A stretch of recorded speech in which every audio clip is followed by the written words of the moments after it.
Well, yeah. Hello, everyone. Welcome. Things are a little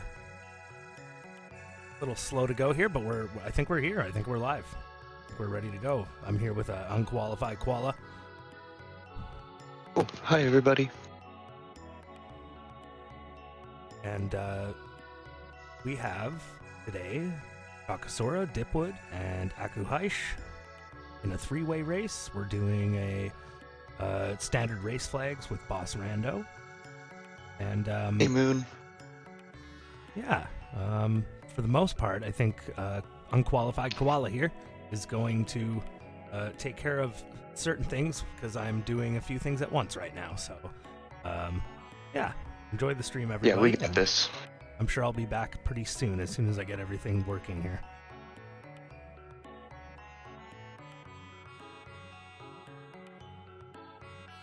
Yes, indeed. So tonight we're going to be doing Boss Randomizer, race and Boss Randomizer. We got a three-way race. It's going to be real fun. Am I audible? I know I was kind of quiet last week. Your mic sounds good, but it does sound just a little bit glitchy. I don't know why that is. It's got to be a Discord thing.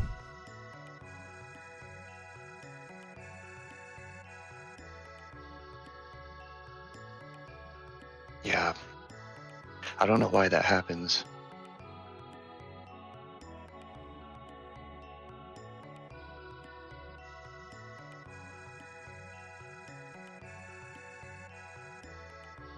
Okay. Indeed, good evening. This is my first time restreaming, everybody, so just bear with me while I get my bearings at. Bearings. Okay. Okay. About there? Just about there? There we go. And we're ready to start.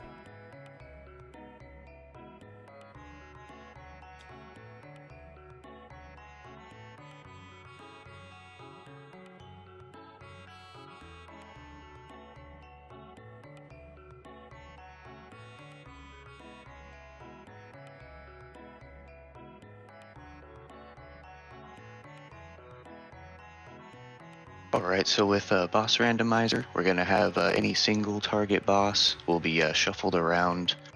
It's going to be a lot of fun tonight. Our racers are getting ready to go. They should be starting soon.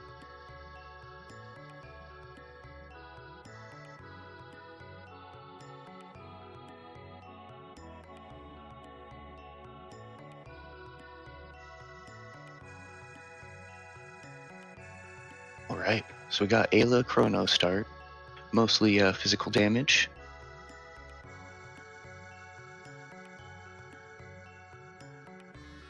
Oh, uh-oh.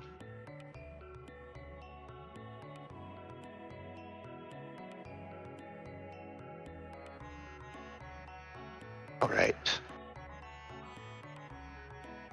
Let's see how they fare.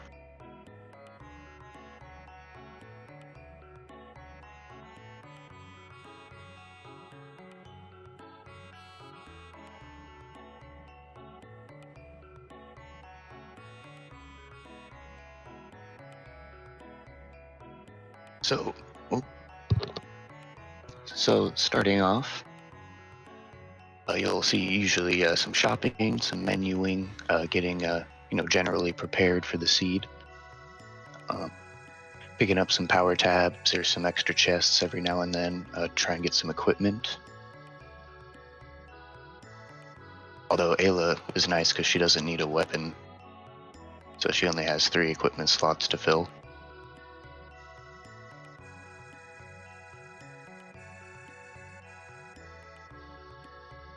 We see Fiona's boxes, and we'll check the snail stop here.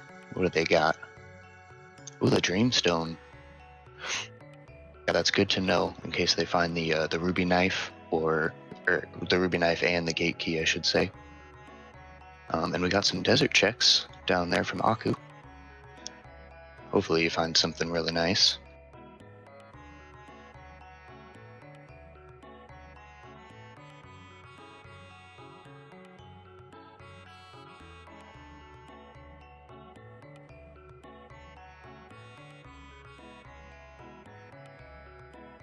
Oh, wow.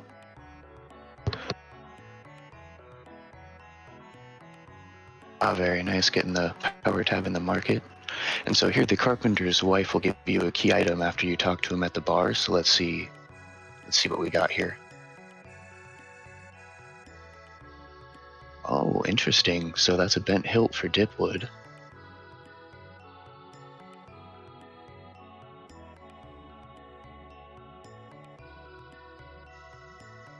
Nice.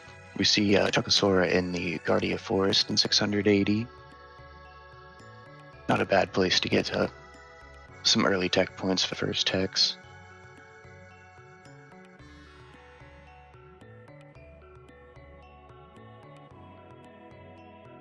Dipwood's going for the magic and the speed tab.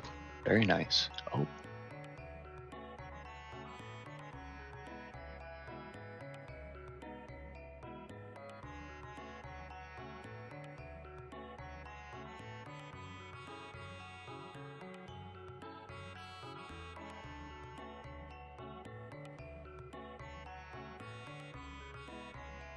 Very nice. There is a power tab in the Sun Keep in 600 AD if you are so inclined to grab it. With 3.0, power tabs are generally worth it to grab. Even at +3, I wouldn't go super far out of the way for them, but you know, they're at +3, that's still really good.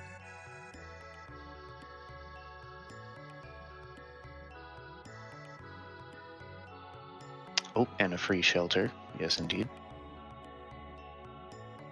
Yeah, shelters are expensive in jets. They're 1,200 gold, so anytime you can get a free shelter, that's a good thing.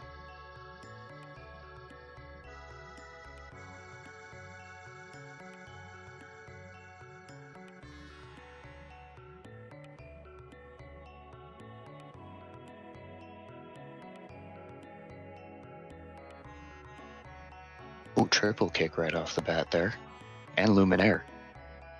Lots of MP cost, but good skills to have early.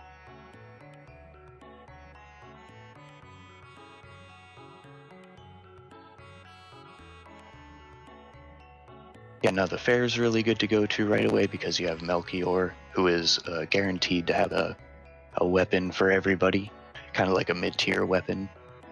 You've got two other merchants there. Oh, pardon me. He also has revives and shelters guaranteed. And then you've got two other shops right there. So it's a pretty good density of shops that you can just check. Hopefully get everything you need, but most of the time not everything. And we see Aku doing the Medina market fight, which is a really good way to get your first tech. You'll get up to level 5 and 5 tech points every time. If it's your first encounter, your second character will always crit, but he doesn't, so he didn't get that, unfortunately.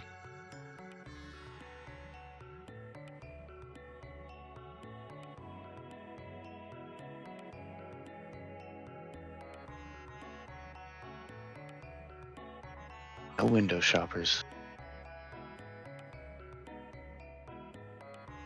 Awesome. We got Chocosura about to get his bent hilt.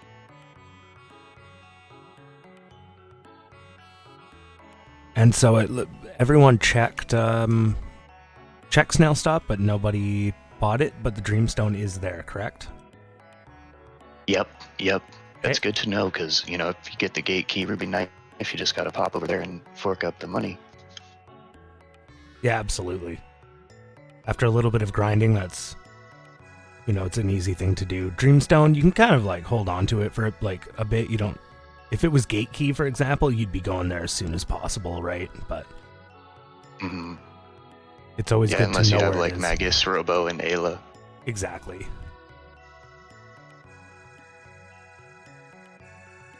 Ah, here we are finally at the cathedral. Dipwood's about to get his third character after he beats these Nagaets, which cast a slow spell that's really sad. Hi, Azur. It's really sad when they slow you multiple times. But they got through that pretty quick, and we'll see who the third is.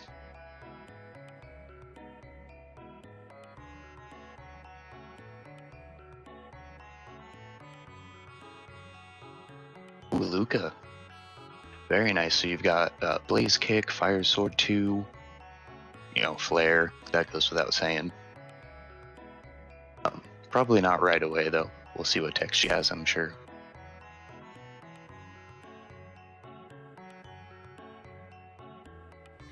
And Akuheish not far behind. He's about to fight his Naga-ets. And Chocosura, all three at the cathedral around the same time. That's awesome.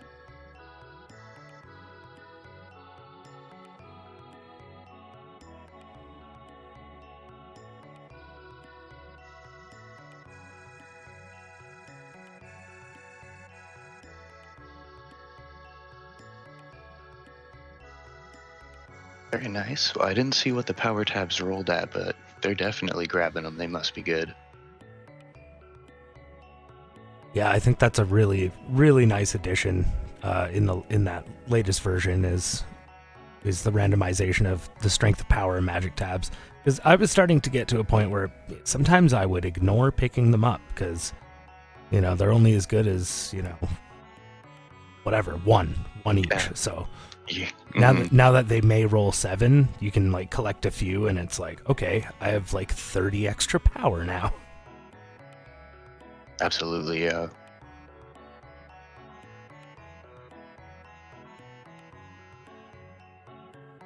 Sweet. Dipwood's the first one to get the Naga-et Bromide. Which you definitely trade in 600 AD in the town south of Xenon Bridge. Turn it in for a power tab, a magic tab, and a speed tab. Although I'm pretty sure he destroys the town because you gave it to him, but we'll just gloss over that. It's always a good play, the way. Those speed tabs are just indispensable. Speed tabs, yeah, definitely.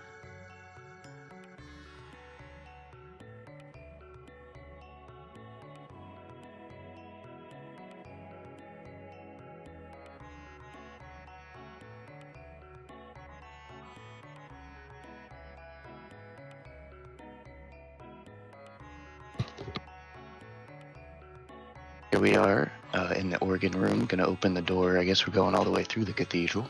Yeah, that's great to have Luminaire for that. Anything that'll wipe that screen, use it. Don't worry if it costs 20 MP. Just use it. I agree. Yes, and I'm excited to see what the boss is. Yeah, the scaling's done really well, so most of the time whatever you see at the cathedral you should be able to beat, but there can be some really scary bosses in here. Yeah. Flea's an example of that. Atropos is pretty rough when you get here. Yeah, it's no matter who's there, they're probably only going to have 900 to 1,000 HP, but depending on the spells they can cast, and you just made several good examples, if you get stuck in a cycle of Flea's magic attacks, you pretty much, you don't stand a chance. So I've had to reset here my fair share of times. Very nice. Ooh, Akuheish is doing the right side of cathedral. It looks like he got a berserker out of it or something good I didn't see. But if he goes into the equipment screen, I'm assuming he got something he wanted. Oh, here we go.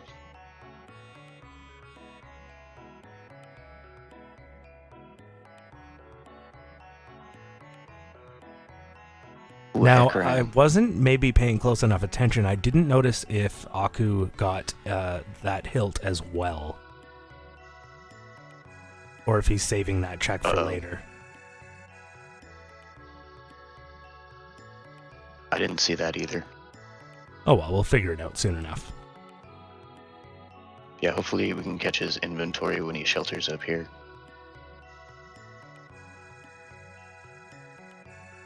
Oh, triple kicking Hekran. Swag points. Oh, he reset. Interesting. Yeah, we see a reset from Dipwood on that encounter there. I wonder if he's going to run back now or just reapproach it with a different strategy. Maybe he'll just level up a little bit. Nope, not leveling up.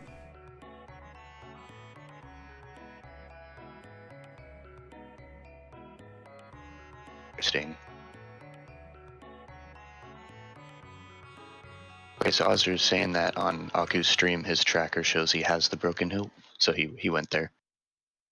Thank you so much. Appreciate that.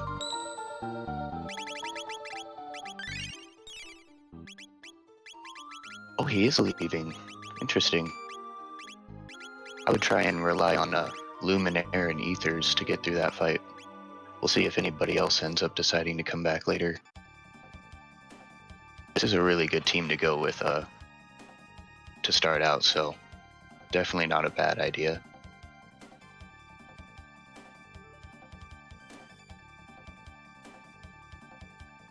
Here we got Chocosura coming up on Hecaran.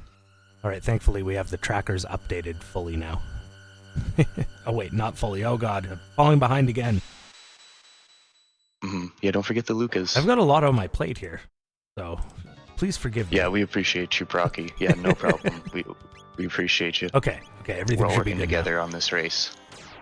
Yes, we came together, made it happen. Hope everyone's enjoying themselves. Yeah, Hecaran's a bit of a not your favorite encounter here, just because of that. The fact you can only do magic damage to him. Yeah, he's gonna have to. Chocosura here is gonna have to. Rely on those ethers. Hit him with maybe 2 luminaires will do it. Yeah, 2 luminaires will do it for sure. I'm confident in that. Yeah, the first one did 460, I think. So. Yeah, 470. No, not 2. Yeah, it's usually usually Yakra here. He has 900 HP, but it can be scaled up. I think randomly too. Yeah, there is a flowchart available on the Discord.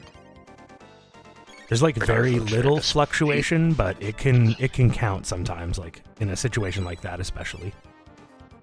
And I've noticed Denadoro seems really hard in boss rando. I don't know if that's just me, but I usually have to do like 5k to that boss.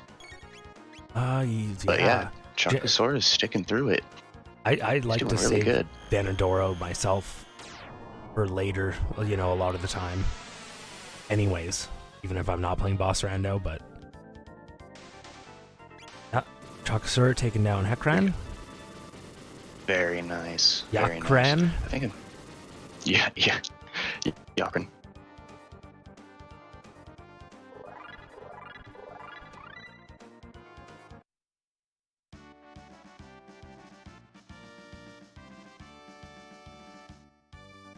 Let's see how Dipwood does. Oh, he came back. Very nice. I was busy watching Chocosura do it. I didn't see him loop back around.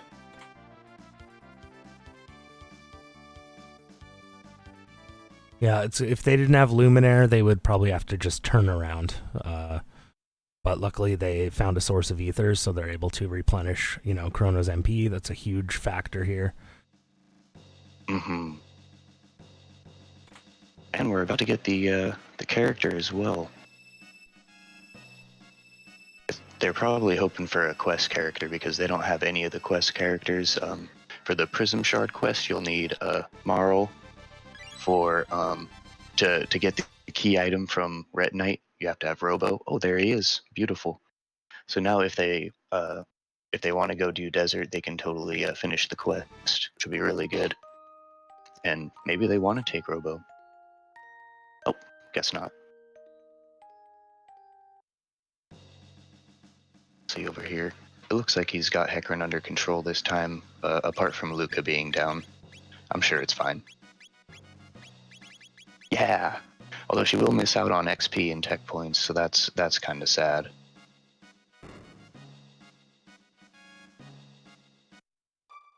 We'll see if Choco's gonna do the Xenon bridge check. Yes, indeed.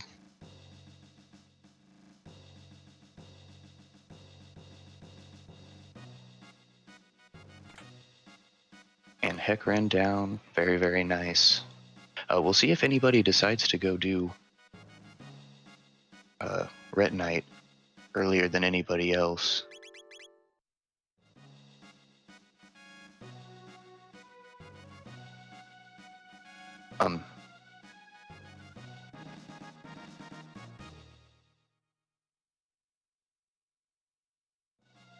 Grand Leon. Fair enough. Yeah, he decides not to take it. Very good.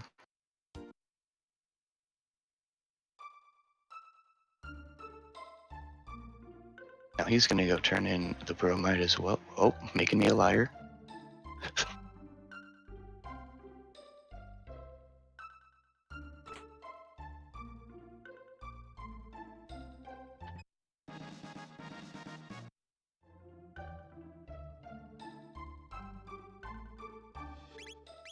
So we've got really similar routes at the moment.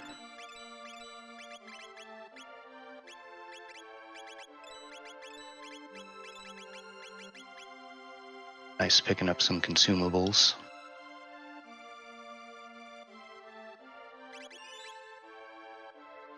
Oh, I don't know if he's gonna actually go for retinite right now or if he just wants to get the chests.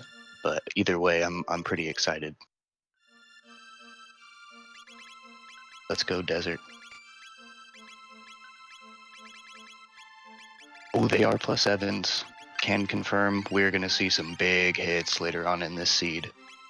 Awesome. Wow. That's always exciting. Wow.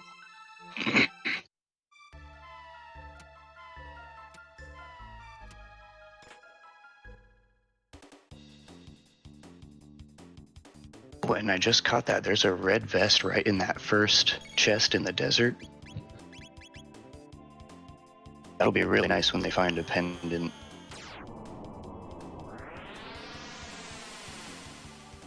And Dipwood denies the Grand Leon as well.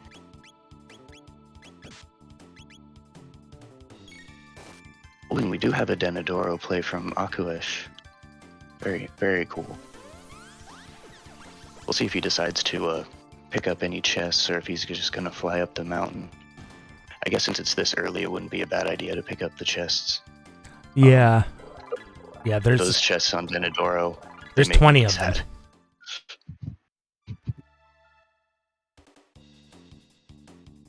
We have 2 desert plays and a Denadoro play. Very nice.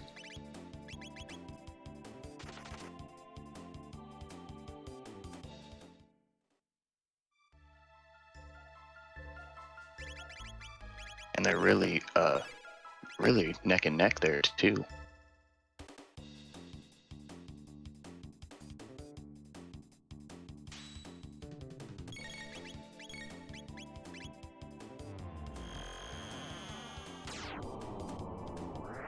Very nice. Yeah, Aku is flying up the mountain. Look at him go.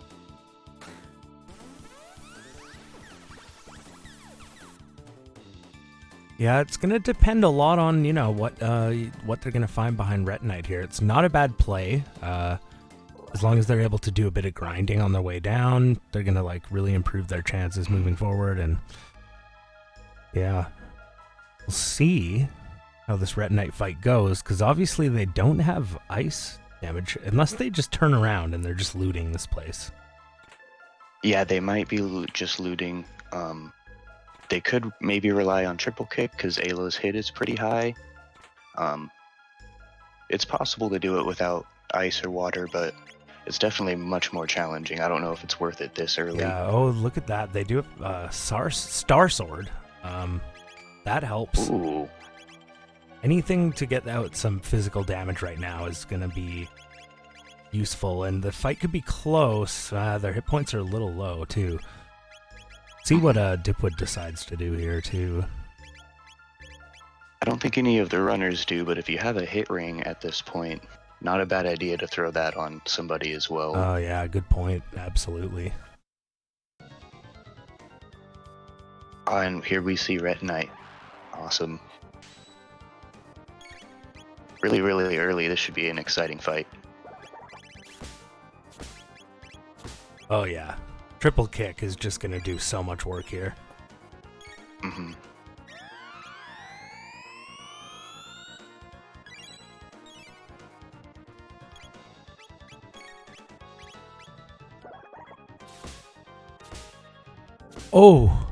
Oh, I take it back.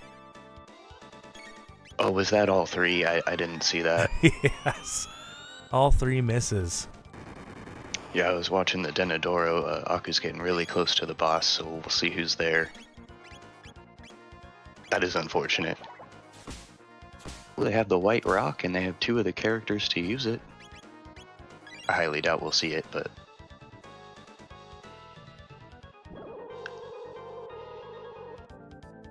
Yeah, they're both gonna rely on that triple kick to get through this fight early.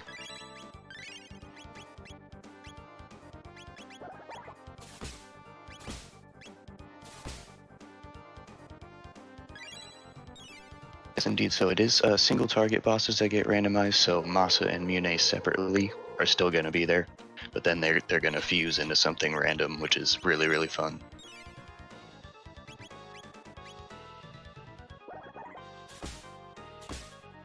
Yeah, and now we have everyone fighting a boss at the same time. I'm a little surprised that Aku got it all the way to the boss before they finished fighting Retinite. Yeah, he wasn't really there for looting. He just wants the key item. Yeah, he was moving. But we got Retinite down for Chocosura.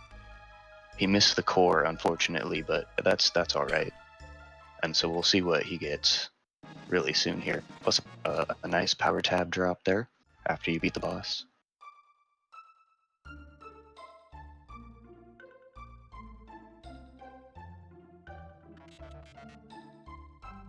Oh, it looks like very Dipwood nice. might be hitting this. Yeah. Ooh. He just slapped that eyeball into oblivion with Confuse. Mm-hmm. Oh, Nizbel. Oh. At least he has Luminaire.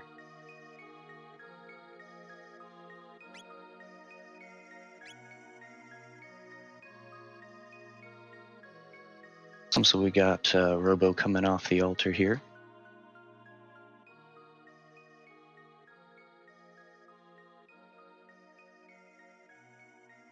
Nice, Aku able to get that defense down. It is Nizbel 1, so shouldn't be too big of a deal since he has the lightning damage. Ooh, the hero medal. Interesting. Yeah, so the hero medal unlocks the chest on the left in Frog's Burrow in 680. So it's kind of like a you get the hero medal in place of the key item you would get from checking that chest. It just makes you go out of your way a little bit. But if you have Frog, it is a fantastic accessory. It gives the barrier. Ooh, hey Marley. It's a barrier and some other stuff I don't know for sure, so I'm not going to try and list them.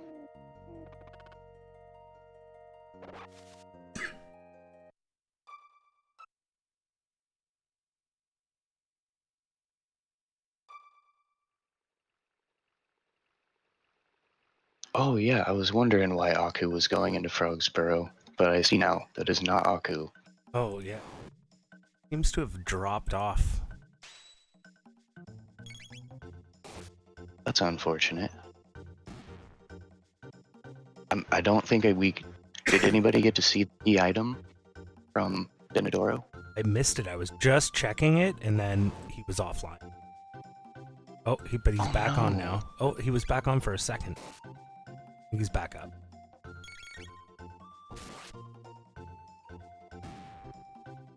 That could have been him, or it could have been me. I don't know at all.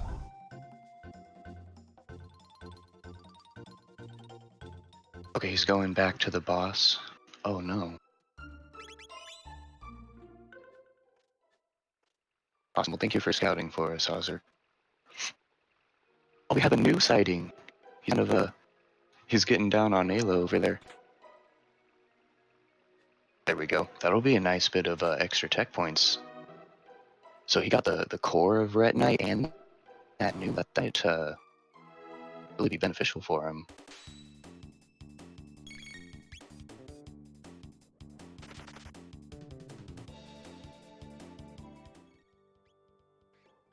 Yeah, lots of technical difficulties, but that's fine, right? Hey, there it is. Yeah. Masa and Mune, first try.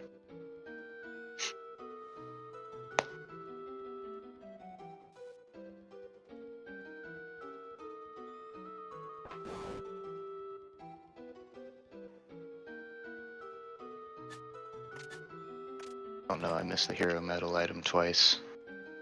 Oh, I'm slacking.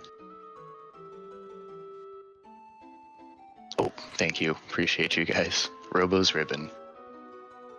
So they got both of the equipable accessory key items 2 in a row. That's kind of interesting.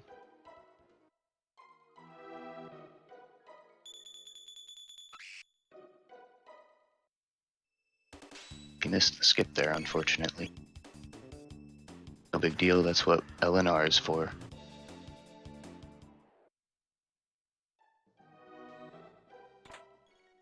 Alright, here comes Nizbel for the first time. Whoa, it's Nizbel!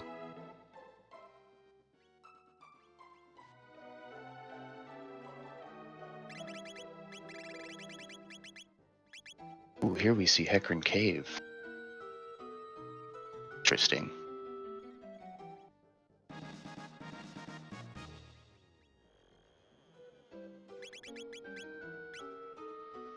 Oh, can confirm, mountains are nice.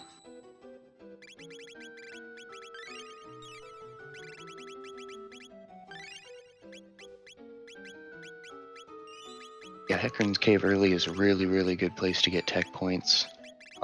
It is always unfortunate if you come here and you haven't unlocked magic, but he's got 2 characters that can benefit from all the tech points, so that's good. Plus Chrono has Luminaire and Confuse, and Spin Cut, very nice. So that's a good first 3 for Chrono, so it makes a lot of sense to come in here. Especially with all the extra tech points he got from that new, it's going to be really nice for him.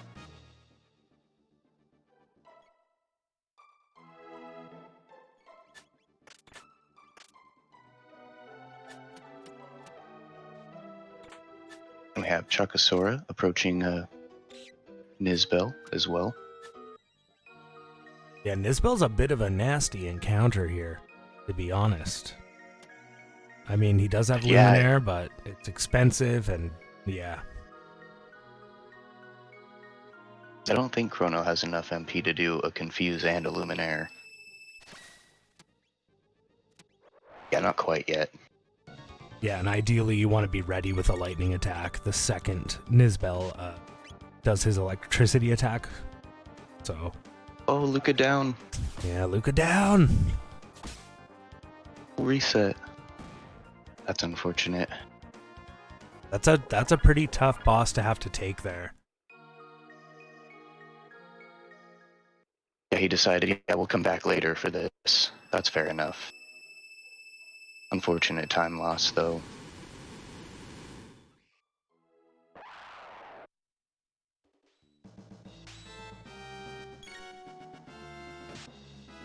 Unless he's just getting some levels first, I'm not sure.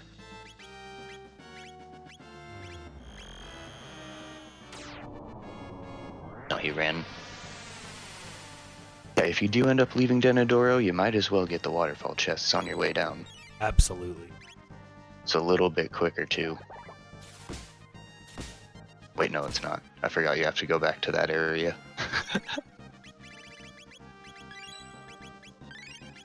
Well, they're doing like, the skips. They're fairly, like, they're mid to high tier generally. Like, generally you find something you really like. So it could be like consolation. You have to turn around. At least you get something that. Yeah, doing the skips backwards though is really interesting. He's doing a good job for sure. And we're about to see who's replacing Hecarim. I'm hoping it's Golem Boss. Oh, it's Rust Tyranno. That's amazing. Ooh, nice. That's probably my favorite to find here. It's so just funny because he's a floating head. Yeah. And he should be really easy to take down. This is basically free because he's not going to do anything, and he's only going to have like 2,500 HP probably. So he'll be dead very quick.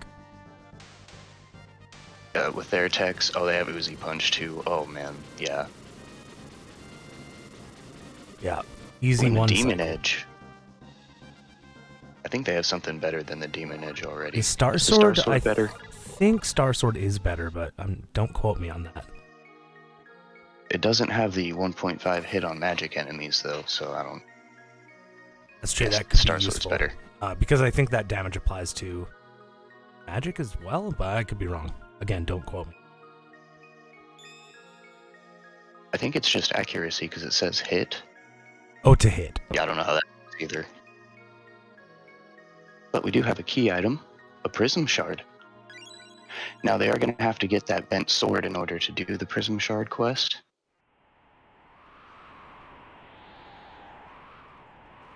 We saw that Marley was in the burrow there. Oh, is that a gate key on top of Denadoro? My goodness. Ooh, Aku missed out on that. Oh my goodness. Yeah, so that'll open up prehistory for the runners, as well as one check and a character up in Dactyl Nest. So that's a good find, and they can also get magic for Chrono, so you can learn some other techs like life.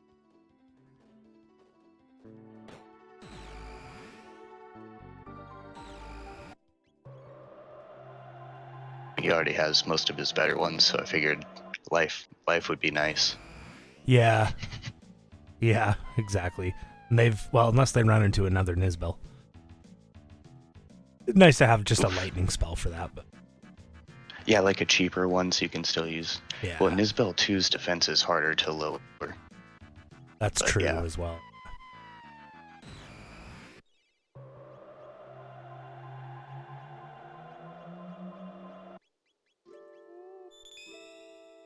Dipwood doing some shopping. Yeah, it is important to make sure you're stocked up. You don't want to be in the middle of a boss fight and realize you don't have any heals or revives or whatever you need to use.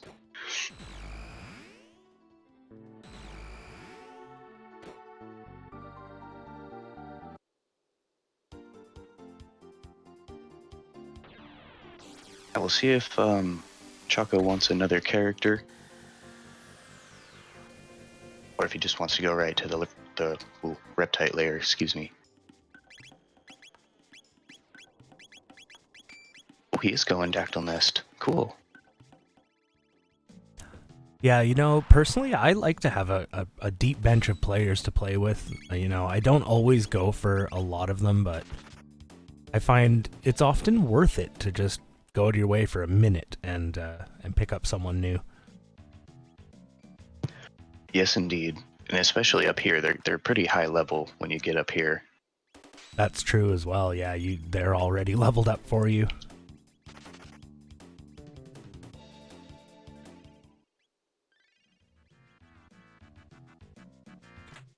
Alright, so we've got Dipwood and Denadoro as well.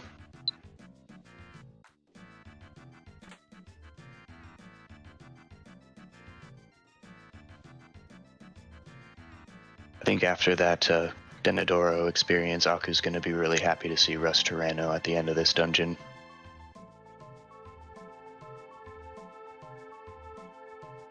Yeah, Chocosura is playing with this encounter skip here. It's very narrow. It's only 1 pixel window you have to skip past that schist. But there's a few ways you can queue it up. Some players like to use the pixels on the ground, and personally, I like to just run straight up, and then you know that once you do that, it's always 2 pixels to the left is your window up. Same goes for this skip here. He's going to do that. He's going to go straight up, and then he's going to try and go 2 pixels to the left. But it looks like he went 3 or 4. So it's a narrow window, but with practice, it becomes pretty reliable. Yes, indeed.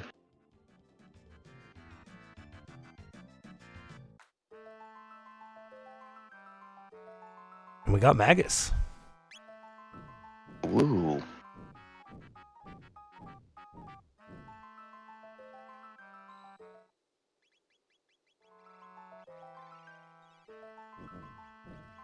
Yes, indeed. Moon points out that you can pause buffer for that trick. That is very helpful because you can see which it helps step you get. Yeah, it helps a lot because you can, in this game, when you press forward, you randomly will move 1 or 2 pixels, and it's random. So you have to be really good at seeing how many pixels you move from 1 button tap. And pause buffering Specchio. makes it free. It's Specchio time.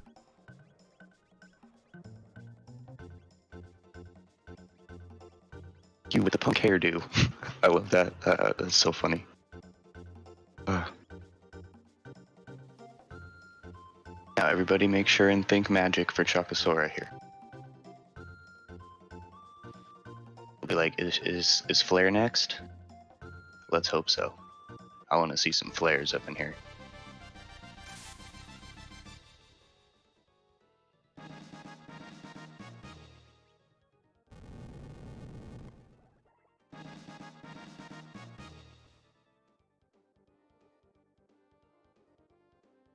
Nice encounter skip. And we're off to the races.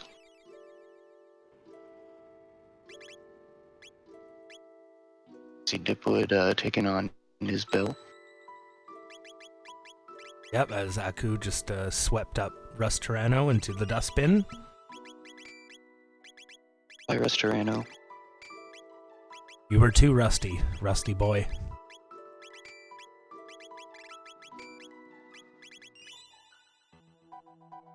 And he got his Prism Shard.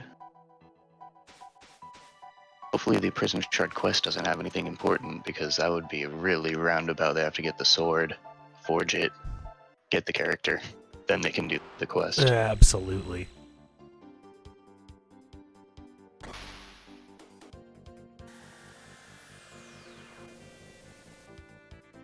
Aku's over here snoozing. And, I didn't see, actually. Who was it? Frog's Burrow, the character. Marley. Oh, I see. Okay. That's why you said what you just said. Haha. Oh yeah, Procky, we're getting it. It's race time.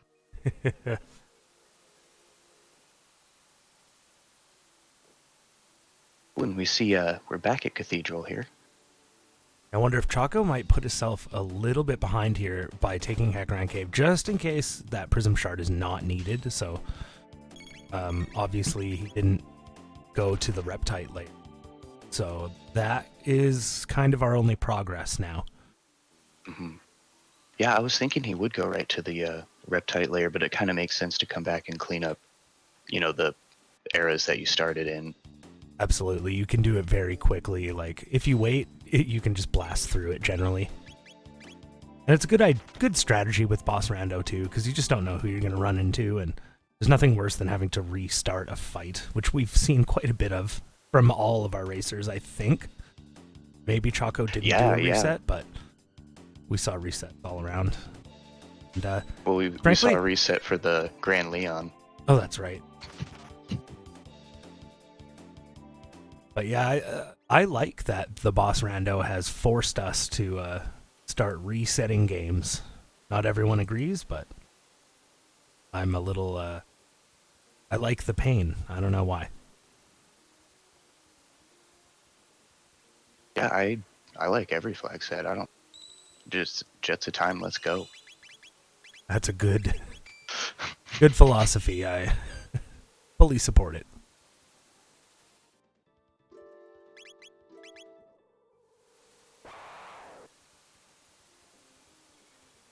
Oh, Chrono, he's got that blue, I don't know if it's a vest or a mail. He's got that water absorb. Oh, yeah. Hecaran's going down. And Chocosura sees Rusturano. He's like, oh, nice, a free fight. Yep, it's very free. It's hard to actually... He took Magus. He's using anti-life. What a baller. Oh, and he's got Green Dream on as well. So that's a great strategy. I'm starting to see more of that with this new skill that's been put in. Instead of using Black Hole, which is kind of a glitchy skill, and even when it works, let's face it, nobody ever uses it. So it's been replaced with something called Anti-Life. It does single target damage equivalent to that of Dark Matter at the expense of Magus dying when he casts it. So we've seen some players slap a Green Dream on him and start really taking advantage of that. It's a lot of fun.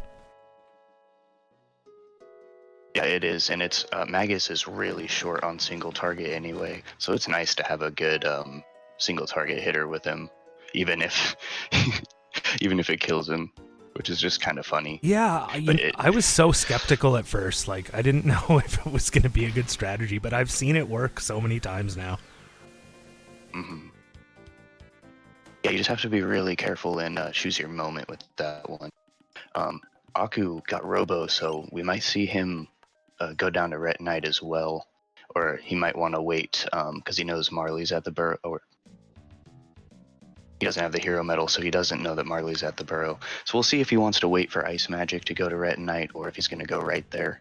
Yeah, it's unfortunate he couldn't stick to that fight up at Denadoro against Nizbel, because both of the other players did, and they got their gate key, and now it's like every minute he's not getting that gate key, you know, he's just falling further behind. It's unfortunate, but you know, you never know what happens here. Sometimes a player will fall behind and start just getting stronger and stronger, and they can pull ahead a little further in the end, but oh, it looks like Dipwood has taken the Specchio fight. That's always interesting to see. But Chocosura, he's pretty out ahead here. Like, he's pretty clear in the lead right now. Obviously, he's done every check he can except for Reptite Layer, and now he's at Reptite Layer. So Dipwood isn't far behind, though. He's done a lot of checks as well. Maybe all of the ones that Choco has done. I think he has. Yes. So yeah, see what happens here. Also, with the gate key and Dreamstone, which Dipwood has not yet purchased, Chocosura is going to have access through the Tyranno layer, obviously, into 12,000 BC. So Chocosura has good progression on his table right now, and Dipwood just needs to go get that Dreamstone. Definitely. It seems like Reptite Layer has a good chance of being a pendant, because they don't really have many places to go. I agree.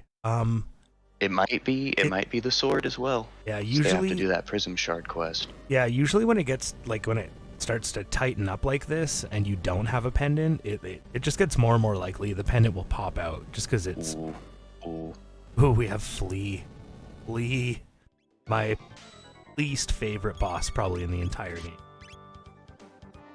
Yeah, she's up there for me. Yeah. We have the prediction. Moon says it's the sword. Yeah, I had a weird feeling too. That would have been my prediction as well. I didn't want to say it out loud though. Could also just be the jerky. You know, you never know. Pendant at Mount Woe. Ouch. Yeah, that would be cruel, but we've seen it before. Well, this is the first seed I've rolled for one of these races, and I would immediately lose my my seed rolling privileges. Yeah, it's tradition that if you roll a bad seed, you lose your privilege for a while, but, you know, it's not like we're superstitious or anything.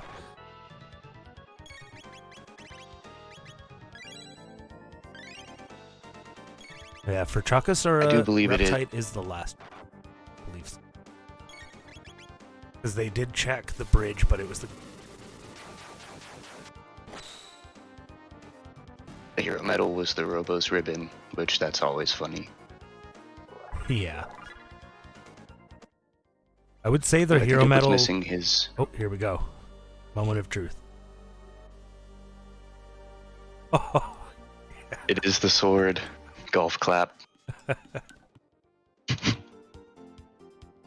So we're going to see some Melchior action. So that what they have to do is forge the sword. They have an option to grab a nice item from Tabin on their way over to the Frog's Burrow, and then they can get Marley, so that they can go do the Prism Shard quest. That's right. It's got to be the right play right now. I mean, it's got to take less time. But, boy, it is a gamble, you know, to be honest. I mean, we still do have things like Thomas Pop, Jerky on the table, Moonstone. Mm-hmm. And without the Moonstone, you're only getting one check out of this. So it's a gamble. The other option he would have had was, to just get progression going, like by going through Black, or going through Tyranno layer, fighting Black Tyranno. But then your only option after that is Mount Woe, and nobody likes to see that. So, boy, this is shaped up to be a pretty interesting race. We like to see the loot. The loot is great. The loot is great. But it's kind of a slog up there. You can run from most fights. There's a few skips, but it's a pretty long climb up Mount Woe. Yeah, if you don't find what you're looking for up there, like, it's an absolute race losing. Mm-hmm. But it can also work out really well. I've seen both things happen. Hell, that's what makes this fun, right? Oh yeah, so much fun. New. That's a double new sighting. Feeling great about that. So this Flea fight, she's given up a fight over there. I thought Flea would be done by now.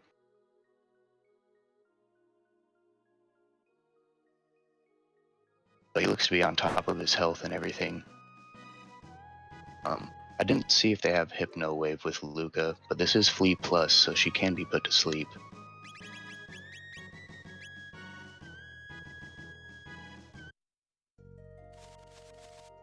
Wow, she's just eating those triple kicks. That's kind of interesting to see. Aku just picking up his hero medal now. He's going to go, I guess he's going to find the Robo's ribbon there. It's not the worst item to find in the world, especially if you have Robo in your party, but still, it's just not what you want to see during a race. You want progression. And but all players right now, all of them are starved for progression, really. We're nearing an hour here, and we're still just running around everywhere we possibly can to find anything we possibly can find. So, fun race. Yeah, fun race. Yeah. Flea Plus is down on Dipwood Flea. stream. Yep. He's gonna collect his treasure.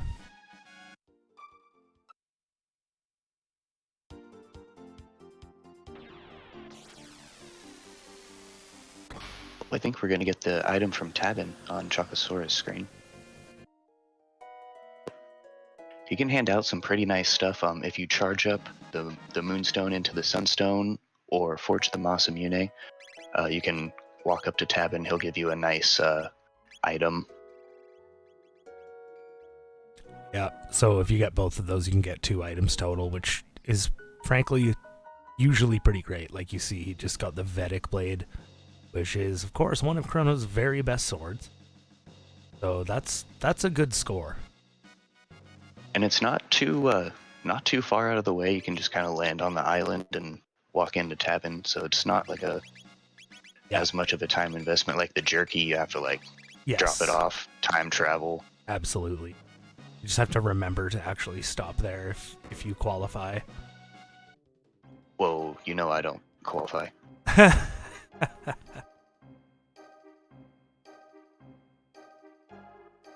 Dipwood's gonna go find Magus here, and we got Aku going back up to Denadoro. Ooh, round 2, let's go. Go ahead, Koala, with what you were gonna say. Oh, I was just gonna say the first one to start Prism Shard was Chocosura, so I think that would we would say he's in the lead probably. I want to say that as well. As long as this leads to, I guess we're gonna hope it's the pendant, to be honest. Or the ruby knife. One of those 2 things is going to lead to an instant go mode, essentially. So, of course, the pendant, for those who aren't aware, it will allow us to travel to the future, which has 3 pretty easy key item checks, especially at this point in a seed, where they're pretty leveled up. They're not going to struggle with the bosses.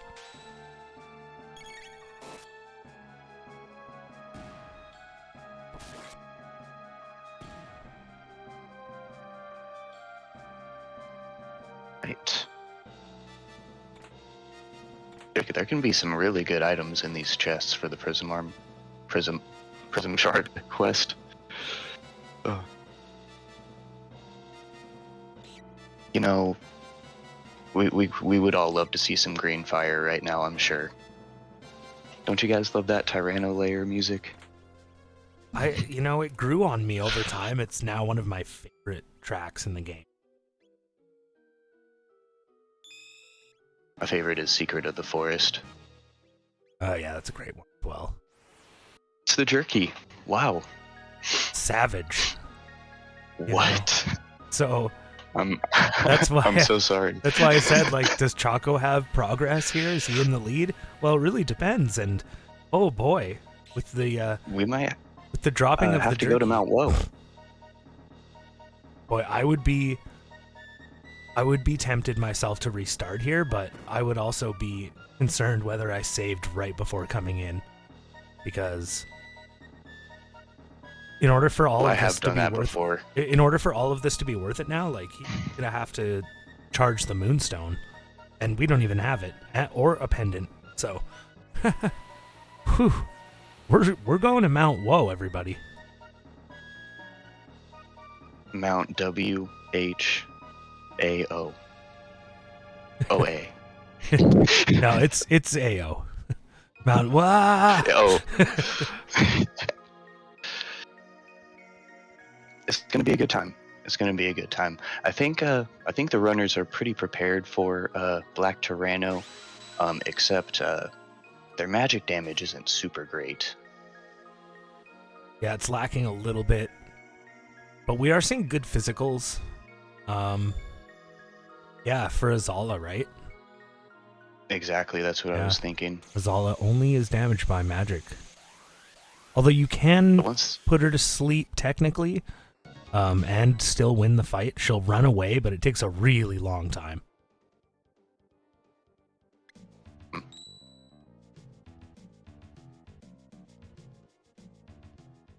Xenon was the Grand Leon.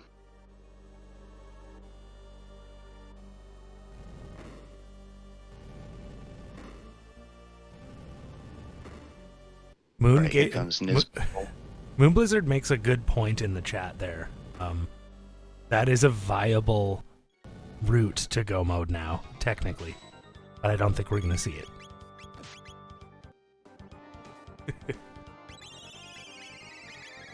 Because I do believe that, like, where we're at now means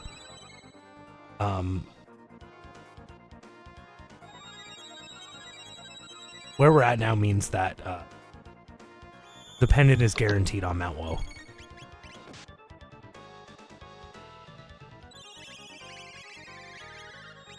Yeah, it's got to be up there because they don't have anywhere else to go.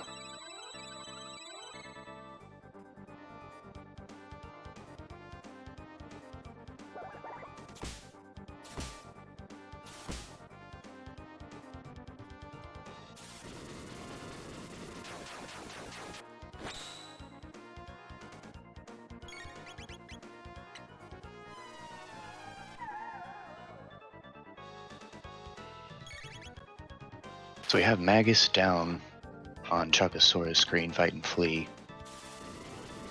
But I think that's because he anti-lifed, so it should be fine. He's just trying to pump out damage as fast as possible, which is understandable. Yeah.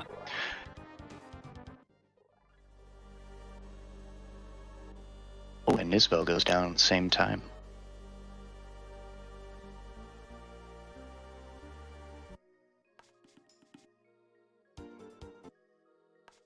There's the bent sword for Choco.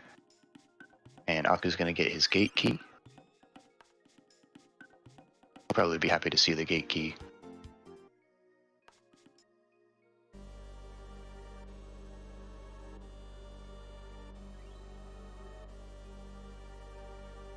And here's Tyranno layer. Very nice.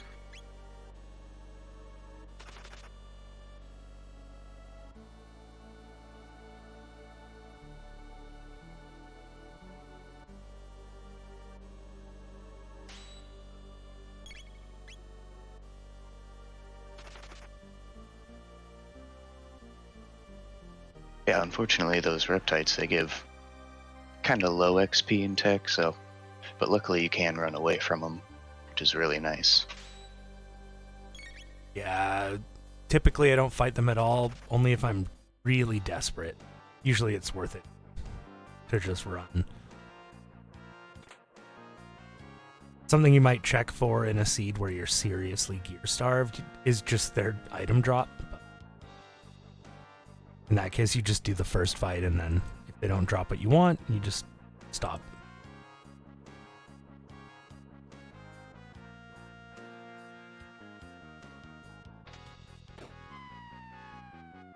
There we go, we've got King's Trial started for Dipwood.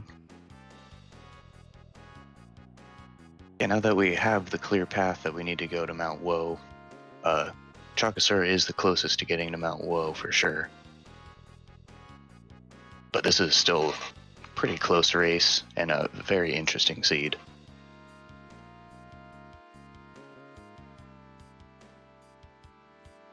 Yeah, Chocosura just weaving his way through those encounters in Tyranno. It's pretty important if you want to play this seriously to learn those encounters and just practice them. They're not too difficult once you get the hang of it.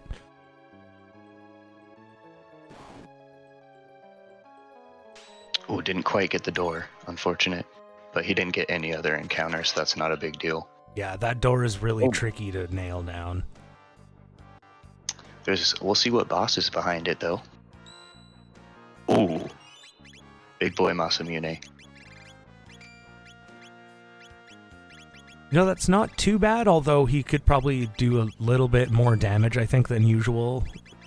But then again, they're going to be wearing strong gear. Yeah, they should be good. But he can get pretty scary when he's scaled up, like double Masamune and Ocean Palace. Yes.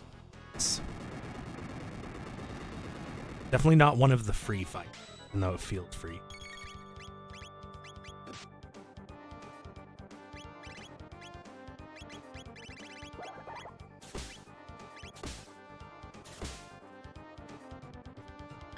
Dipwood is collected as jerky.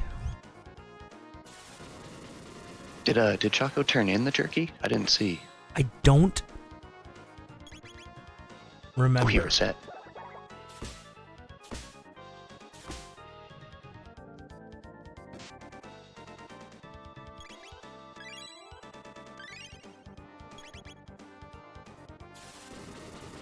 Or did he reset also? I don't remember seeing him fighting the boss. Uh-oh. Uh-oh.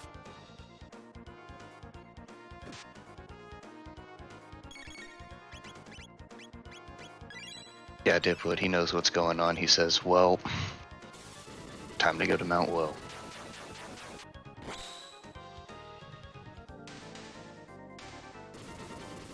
Yes, indeed. So, in order to get to the Dark Ages, to get to Mount Woe, both of our runners are going to have to... We're going Tyranno Lair because we have the Dreamstone. It's much faster. But if you have Frog and both pieces of the Masamune forged up, you can take Frog to Magic Cave and go through Magus's castle as well if you'd like. And if you go that way, you don't need the Ruby Knife to open up the door in Zeal.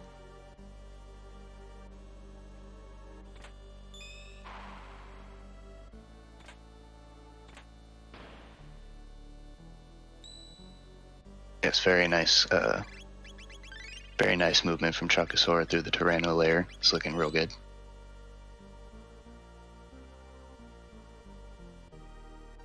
Aku's down there, got to get that sweet water. That's a really good free heal. Yeah, it really is. Pretty... It's quick.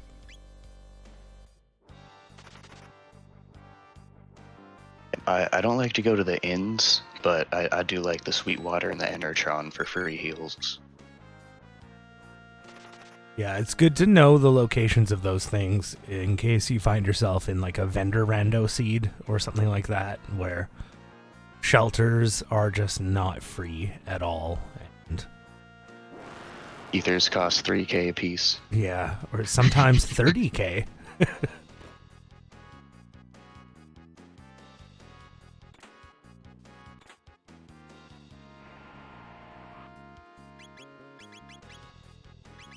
Awesome. So we got Zala there. He's gonna walk out, and we're gonna see Black Tyranno, who he does get a randomized element in Jets of Time, so he can cast a lot of nasty spells. Hexagon Mist is one of them. Luminaire, Dark Matter. Yeah.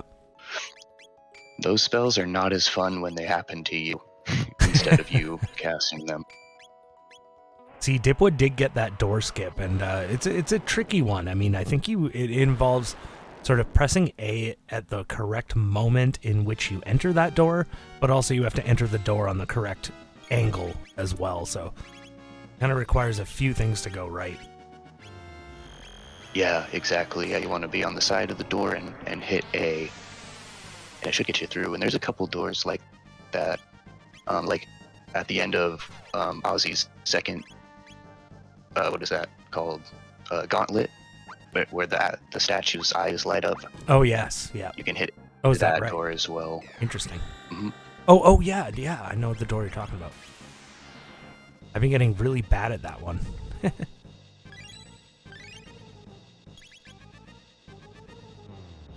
Yeah, in 3.0, Magus' Cowl is much more oftenly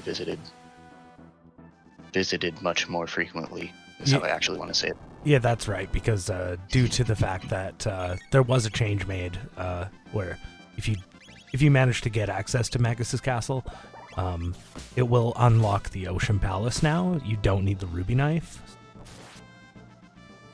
You know, I think it's a good change. Me too. The only time people were going through Magus' Castle otherwise is if they were like brand new to Jets and they're like, oh cool, I remember. Or if they were literally trapped by a bad seed. It's good just to have it as a, you know, an option you would actually consider over others.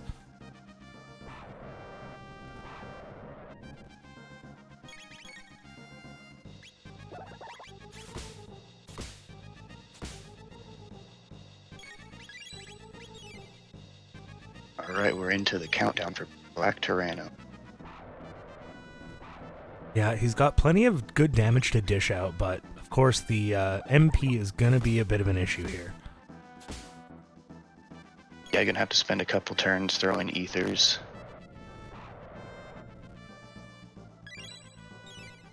Yeah, if he can't heal and damage fast enough, he might regret not having cast a barrier. I don't know if he has barriers. Ayla's... Ooh, we're getting close to an attack here. No, I didn't see any elemental attacks, so I don't know which element it's going to be. But I don't think... Hopefully it doesn't come to that. I mean, you got the 1200 triple kicks. That's really good. Chronos Confuse is doing a good amount as well. Let's see here. But the ethers are definitely causing a problem. Yeah. He can't output that damage. The good thing he has that black vest on. It is dark, or it is shadow, very... Okay. So yeah, so somebody's gonna survive, which is good. I think it's Ayla. Yeah. Yeah, this is basically now a free fight.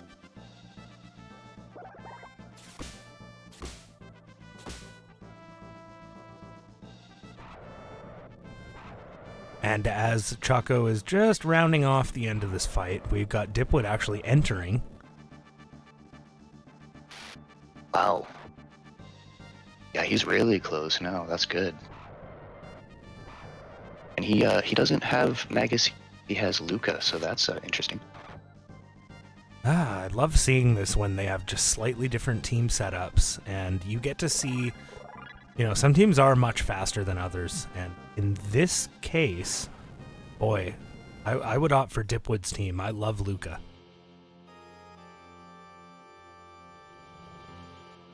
Yeah, Luca is pretty awesome, isn't he? Oh, he's got the tailspin going. Nice. Yeah, some non-elemental damage. That's a great strategy. Any non-elemental magic attack, well, actually, tailspin may be the only one you can do aside from, I think there's a dual tech that does it as well, but... Piezo Dance is non-elemental. Oh, right. Piezo Dance, also Fire Whirl, I think. Yeah. So it'll damage Black Tyranno. I think there's a couple of other enemies that can get damaged by that where they otherwise wouldn't. But it can be really useful against Black Tyranno because you can just chip away at his health before you kill Azala. And even while you're waiting for his countdown to start, you just chip away at his health a little bit. I mean, maybe you do 2 or 3k damage, but it definitely helps after his countdown is over. You want to have damage. Yes, indeed. Yes, indeed. Oh, I forgot it could be Toma's pop. That would be really savage. I was trying to ignore that, but yeah. Yeah, you might get a lifetime seed rolling ban. So let's pray for the pendant. Hey, I get these for myself too, so I'm kind of not surprised I rolled this for the race. Honestly though, I would love seeing that. It's so unique. I don't know. Yeah, it would definitely be interesting to watch. I don't know how the runners would feel.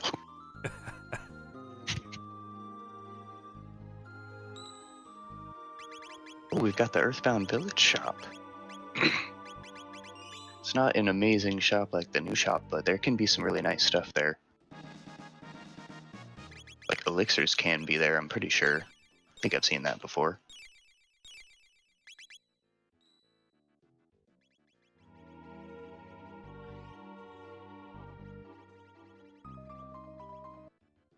Getting a miss on the confuse, unfortunately.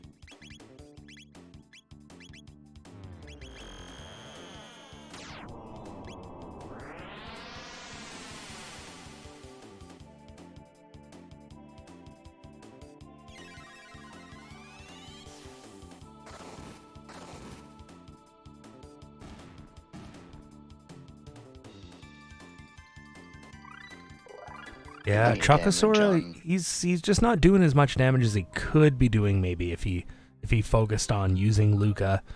But he's probably got something up his sleeve. He's always got a good trick. There's got to be a reason he's keeping Magus. Go ahead. One thing about that team is they're the fastest team. Oh, that's a really good point. I didn't think about that. So he's probably banking on that because any one of them can throw an item really quickly. So you wouldn't have to have necessarily a dedicated healer. Don't have a lot of magic, but Luminaire can do some magic damage, which is nice. Oh, and just like that, he swaps it up for Mount Woe. He might try to grind these characters up a little bit. Maybe why he's doing this.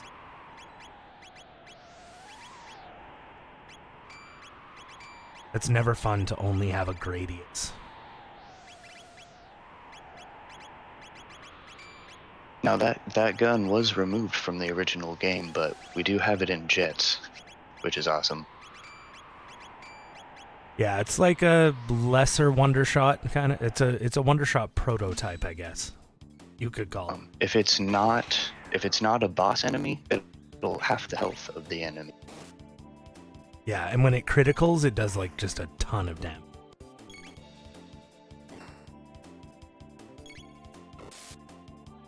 Ooh, yeah, that's what you want to see. On Choco screen, that is.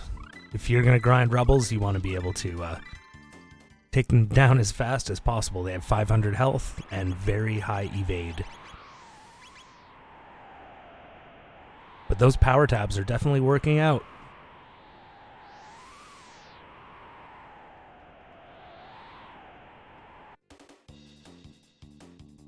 Well, Choco didn't have Tailspin for the Black Tyranno fight. I knew there would be an edge to that new fight earlier on for Dipwood. They're entering Mount Woe at pretty similar times. Choco's still got a nice little bit of a lead. And we see Aku is entering Tyranno Lair. Yeah, so really he's not super far behind at this point, like only 10 minutes or so. And I don't know, it seemed dismal at first when he just wasn't getting the same progress as the other players, but, you know, he's caught right up. Yeah, anything can still happen, but that was an unfortunate Denadoro. He had to loop back to Denadoro. But yeah, all the runners doing a great job tonight. Yeah, This is an awesome race. In boss rando, when you're forced to turn away from a boss, you're just hoping that the other players did too. That's the main thing in your mind. And unfortunately, in this case, the other players just slogged through that battle, and it was very close for both of them. Like, their characters were dying left and right, and it was a big challenge, but it goes to show, maybe just a little bit of extra preparation before entering some of these fights. Just try to be a little stronger than you would be. I don't know.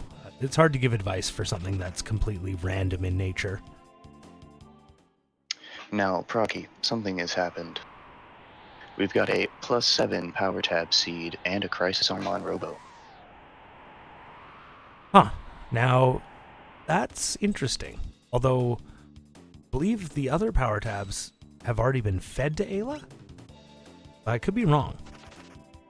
But I would start feeding them to Robo right away. That's like an emergency power tab situation.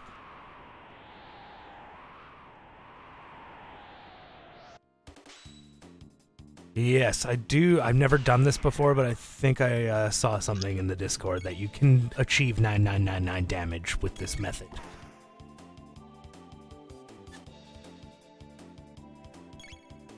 It is possible.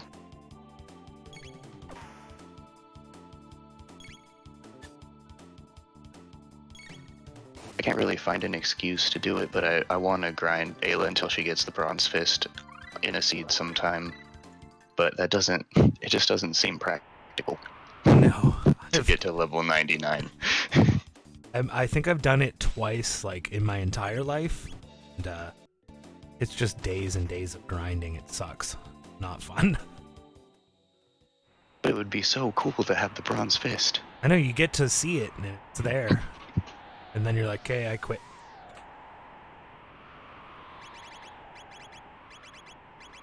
Just great items dropping up here. Amazing items on Mount O. This is why we were talking about how it would be amazing if someone just came here, earlier when they first had the chance, but, it does take a lot of time, and it makes runners avoid it just because of the amount of time it takes. Yes, super, super risky play, yeah. Oh, my goodness, a rainbow. Ooh.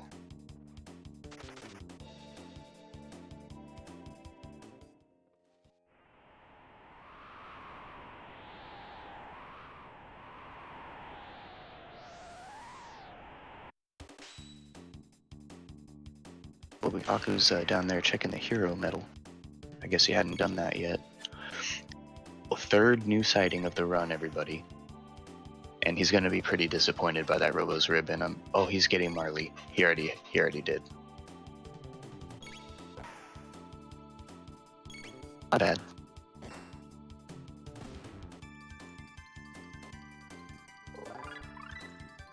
For me, I think, well, geez. So is Rainbow enough to bring Chrono back? But what if you have Robo and Crisis Arm? No, that's a really tough choice. Because I would definitely keep Luca and Ayla. That depends on how much you want to risk. Like, safer bet would be Chrono with the Rainbow. A little more consistent. He's going to miss a little bit less. He has multi-hit attacks. And you could do, like Fire Sword 2 is really good on both final bosses. But Crisis on Robo, that's just a more of a high risk, high reward kind of strategy where if you get that 9-digit, it's just gonna be a real good time. Yeah. But if you get a 0, the only thing that makes using Chrono a little more risky, I guess, is you do lose that AoE heal if you don't have bow, but typically these days I don't see people relying on that too much. They're more focused on doing as much damage as quickly as possible and just not having to worry about healing.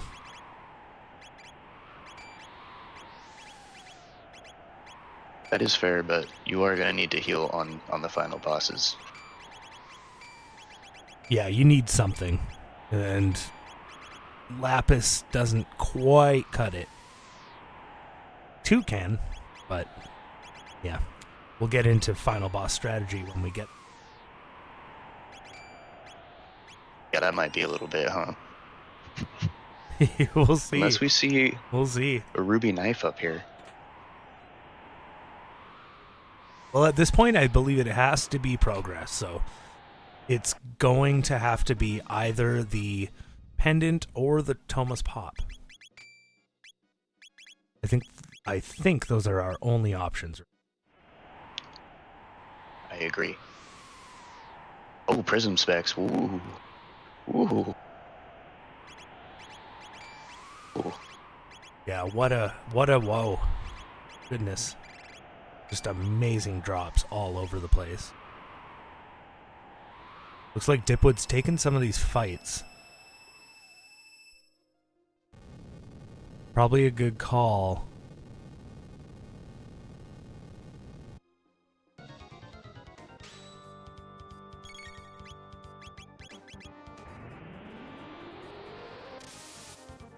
And here's Giga Gaia.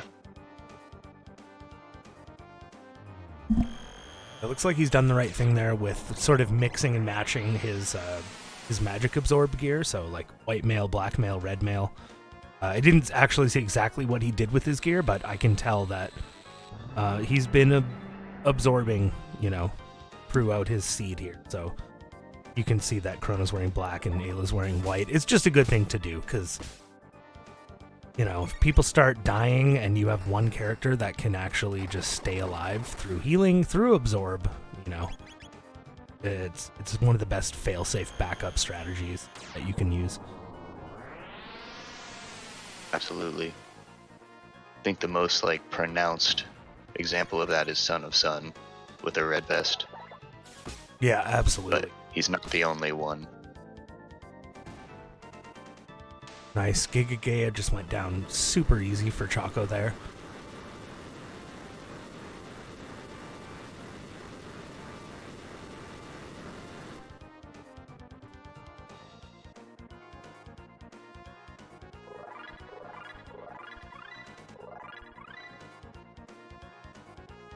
Wonder what the key item is.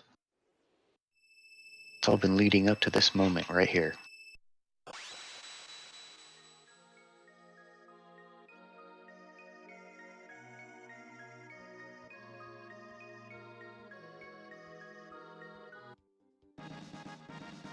Oh, you're off the hook.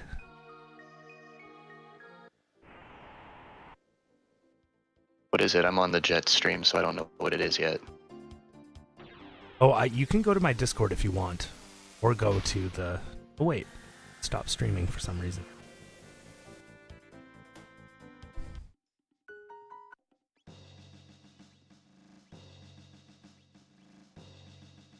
Oh, good. Okay. Oh, good.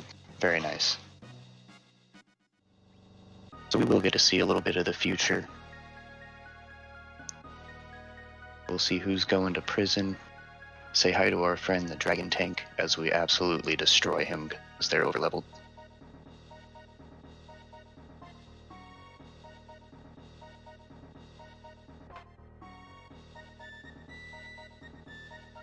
Very nice. And we got Ayla in prison. What does she do? She's innocent. Yeah, she's got to be the most innocent character in this entire story. Everyone else has committed at least some sin. But we can get into that, after the race. We'll talk about lore. Fair enough. Now, hopefully these guards have a nice drop. That can happen every now and then where you get something really nice off these guards. And you have to fight quite a few of them, so you'll end up with multiple. Yeah, absolutely. You could find a full tonic drop or something like that, and yeah, it's just a nice little bonus. And nothing is dropping. Or you can find That's nothing. sad. I was gonna say you might get a mid-tier weapon you can sell for some money, but you can also find nothing, and then you got nothing.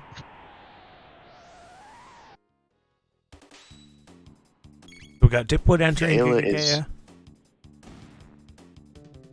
Ooh, very nice.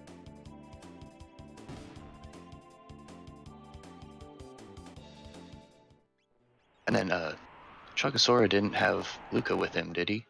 When he did Giga Gaia? He did not. He did not. Interesting, so we'll see a little bit of a different strategy over there. That's pretty awesome. Hopefully Luca will get Flare before her last tech. Yeah. Flare's got to be the best tech in the game, period. And it's just always salty when it comes in last, but it happens.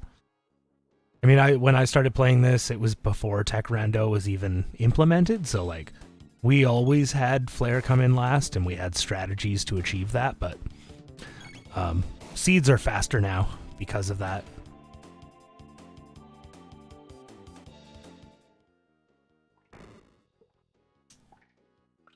Wow. I'm like, Flare last every time? Ow. Yeah, every time.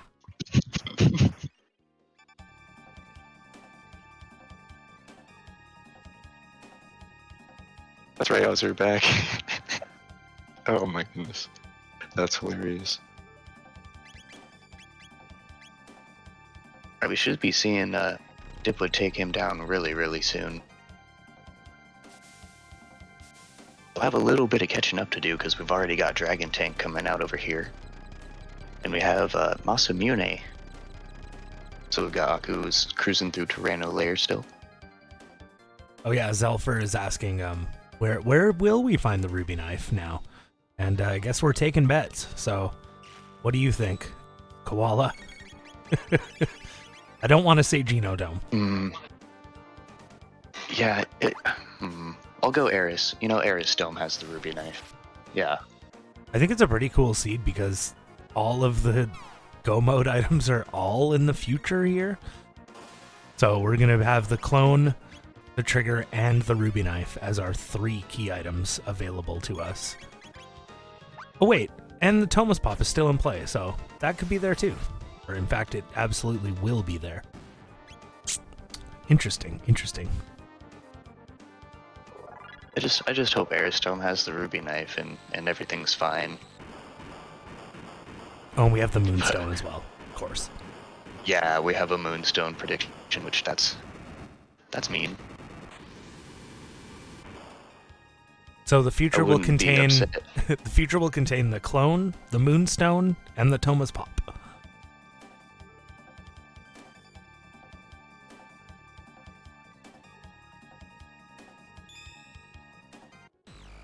Ouch, Thomas Pop Moonstone knife. Ouch. Ouch. Chat's out for blood tonight.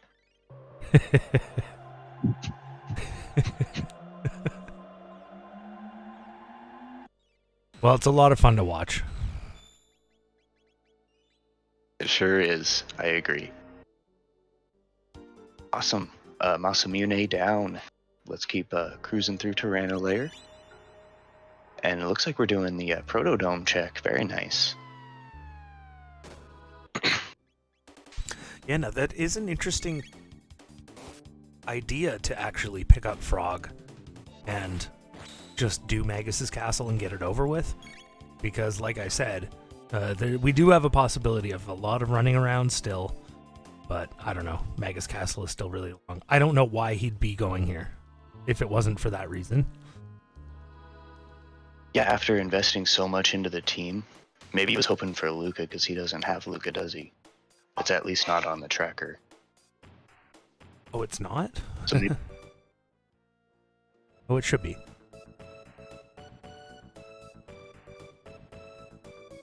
Oh, my bad. That's Marley. Yeah, he doesn't have, he doesn't have Marley. I think he may have reset it and lost Marley. I can't remember. I did have Marley on his tracker at one point, but I've been watching their own auto trackers, which is very helpful when you're multitasking like I am. Yes, thank you so much, Procky. We appreciate you. I'm just glad to finally be available to do this, so I'd like to set aside more time for this. I want to get back into it more. Glad to hear it. And he's going Son of Sun first, which is a It makes sense. It'll be pretty quick. Yeah, it's the fastest check in the future for sure.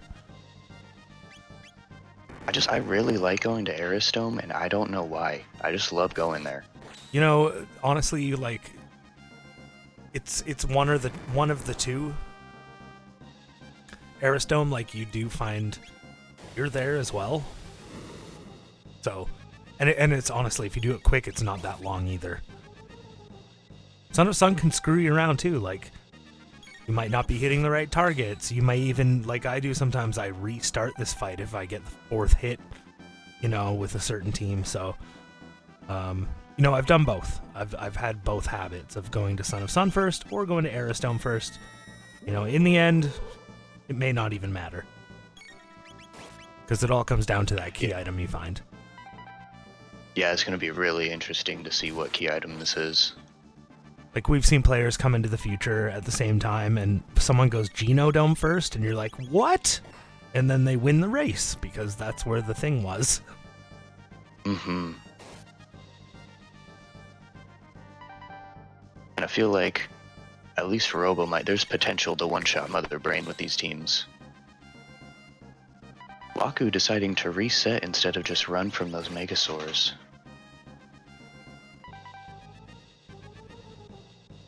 That might have been quicker, maybe. He did that pretty quick. Oh.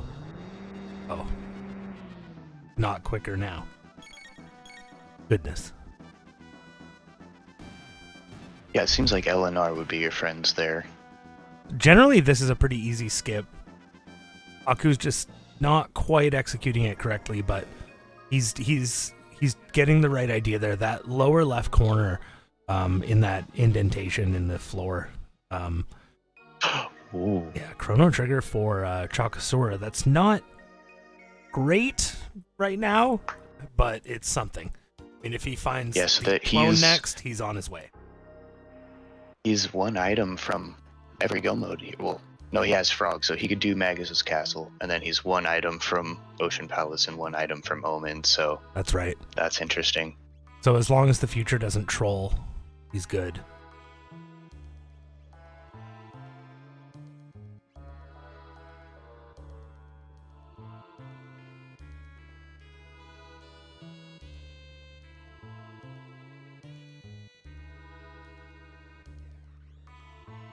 Azalea eating that Mega Bomb.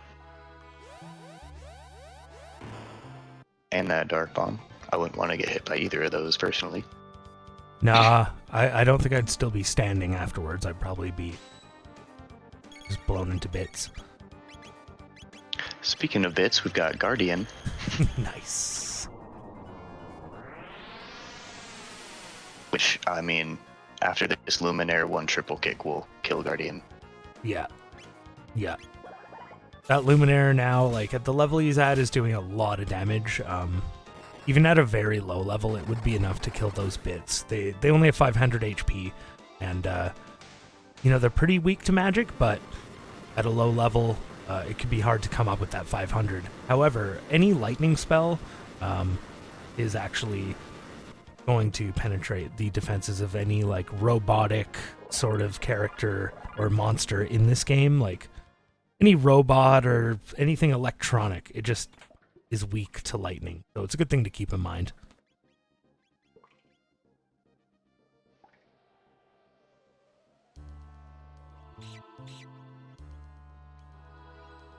Ooh, he got the one frame early rat. So that is a purely swag trick. It actually slows you down in the end, but it's always fun.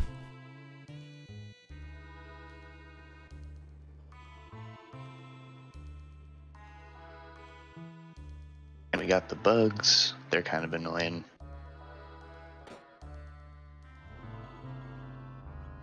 Alright, Black Tyranno is counting down. We'll see if he can put out enough damage. Oh, he has Tailspin. Nice. I don't know if he was using it before the defense was down, though.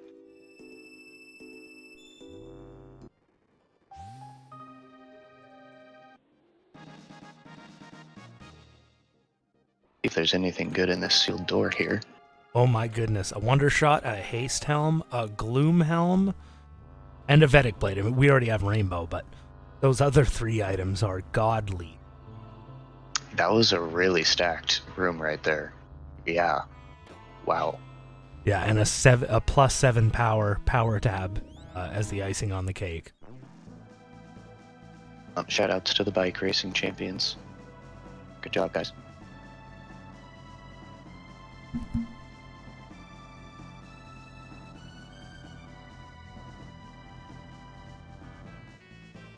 Two for 2 on the quick grab for the rat. Very nice. And also, just referring to our conversation a little earlier, it does look like Dipwood actually chose Eris first himself. He did not do Son of Sun first. You know, I can appreciate that play. We'll see I don't know if he also... We'll see how worth it is here. Choco's about to get the key item, and it's a Thomas Pop. Oh, goodness. It's exactly what you wanted, chat. Wow. Yes, you can't complain now.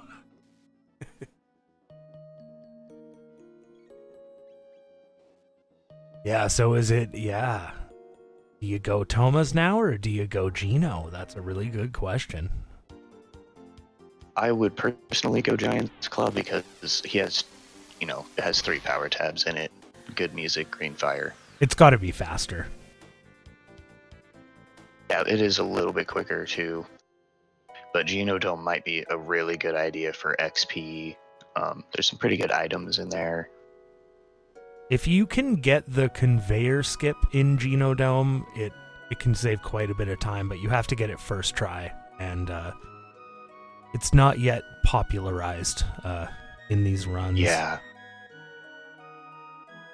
I definitely don't go for it, because if you miss it first try, you might as well have just gone up to to switch it around. I think it's like you get 2 tries to save any time. But yeah, it's a lot. If you screwed up 2 times, you're behind. Plus, there's a power tab up there. Why would you want to miss the power tab in a +7 seed? It's Star Chrono and Ayla. Yeah, exactly. Yeah, with this team. Jeez.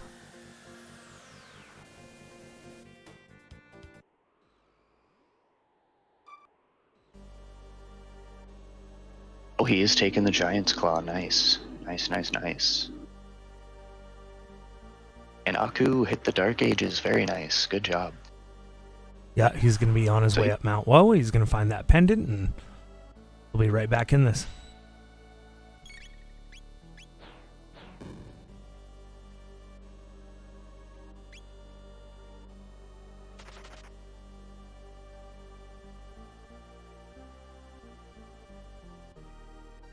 Curious to see what boss is in Giant's Claw as well. I haven't seen a randomized boss in a little bit. Yeah, certain bosses look really funny there. Because you still get the background of Rust Tyranno, but you don't get his head. So it can like appear as anything, and it kind of looks like a freakish monster every time. It's a lot of fun.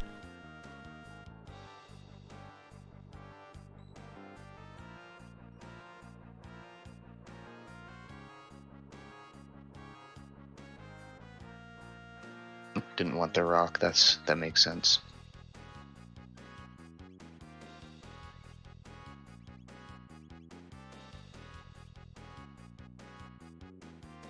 Dipwood decided to go Son of Sun before he goes to Giant's Claw. That's a fair play. That makes sense.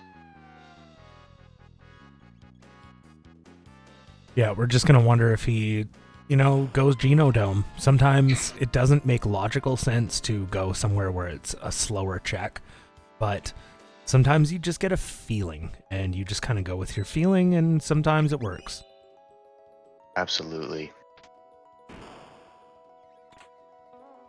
It would be really interesting to see him go Genodome instead of Giant's Claw. Be even more interesting to Oh, see it's that and Slash. have a moonstone there. Yeah. It looks like, Russ Tyranno's face is on the wrong end of his body, and Slash is coming out of it.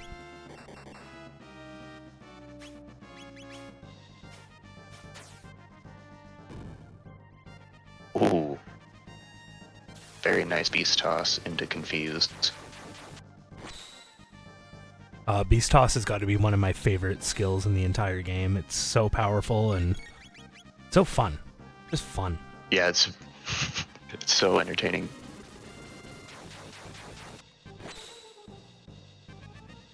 And that is a healthy confuse at near over 2,500 damage.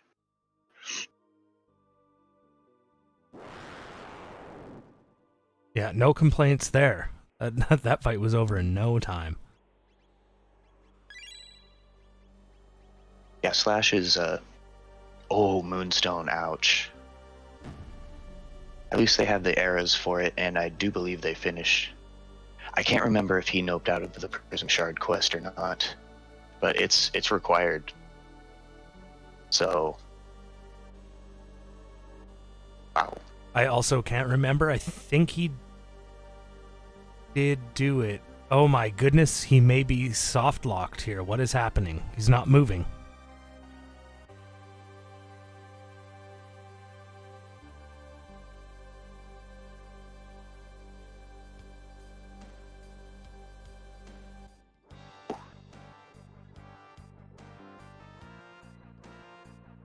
This is an extremely unfortunate event, ladies and gentlemen.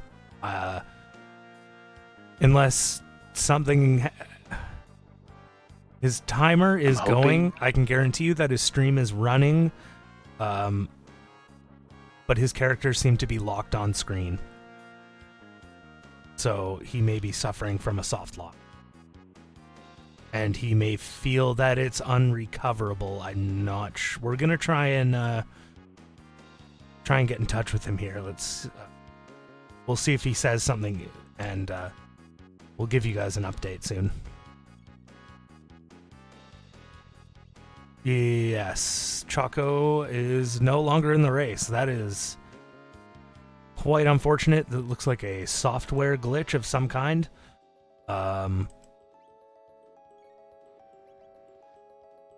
Yeah, it is what it is. So he decided to take the forfeit.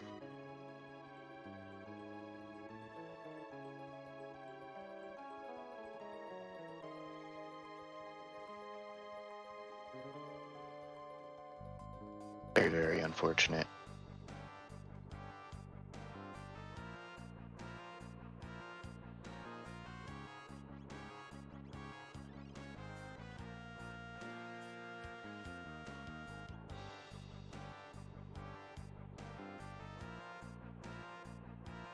So we're climbing up Mount Woe.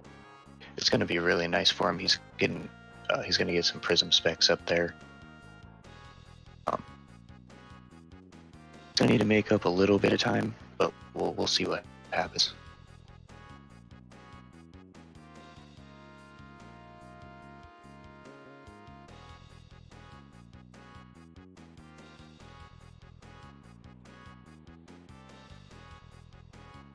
He's got getting the power tabs. That makes a lot of sense. This is a +7 power tab seed.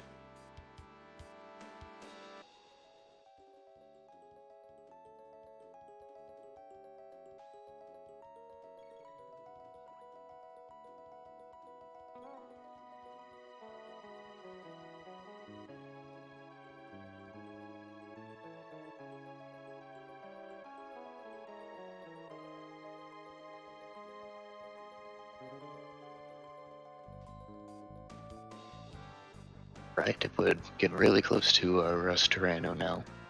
I wonder if he's going to go upstairs and get the third power tab.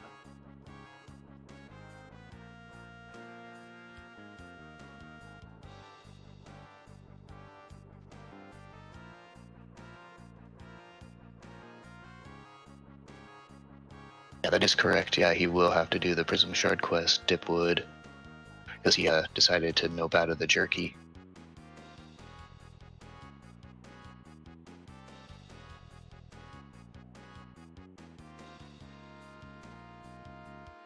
Yeah, so the Giant's Claw led to the Moonstone there.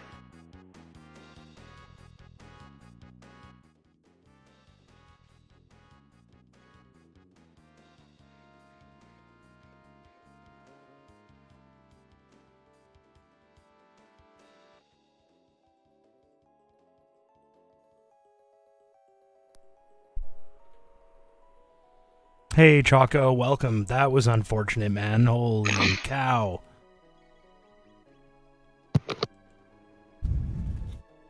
We do have Choco on voice, but he's probably getting ready to talk. That's a really Choco, welcome. That was really sad. Oh my God. Now we have. Well, there's a combination.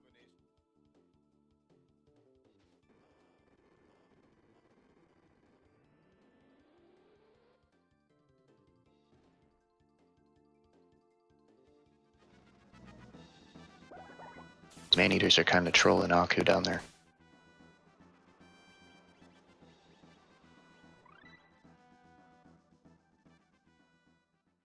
We see Mega Bombs on the Man-eaters, Mega Bombs on Slash.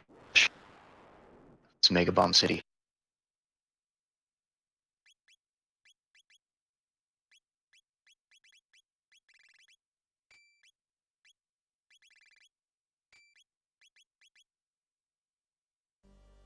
Hey, Choco, welcome back. Can we hear you now?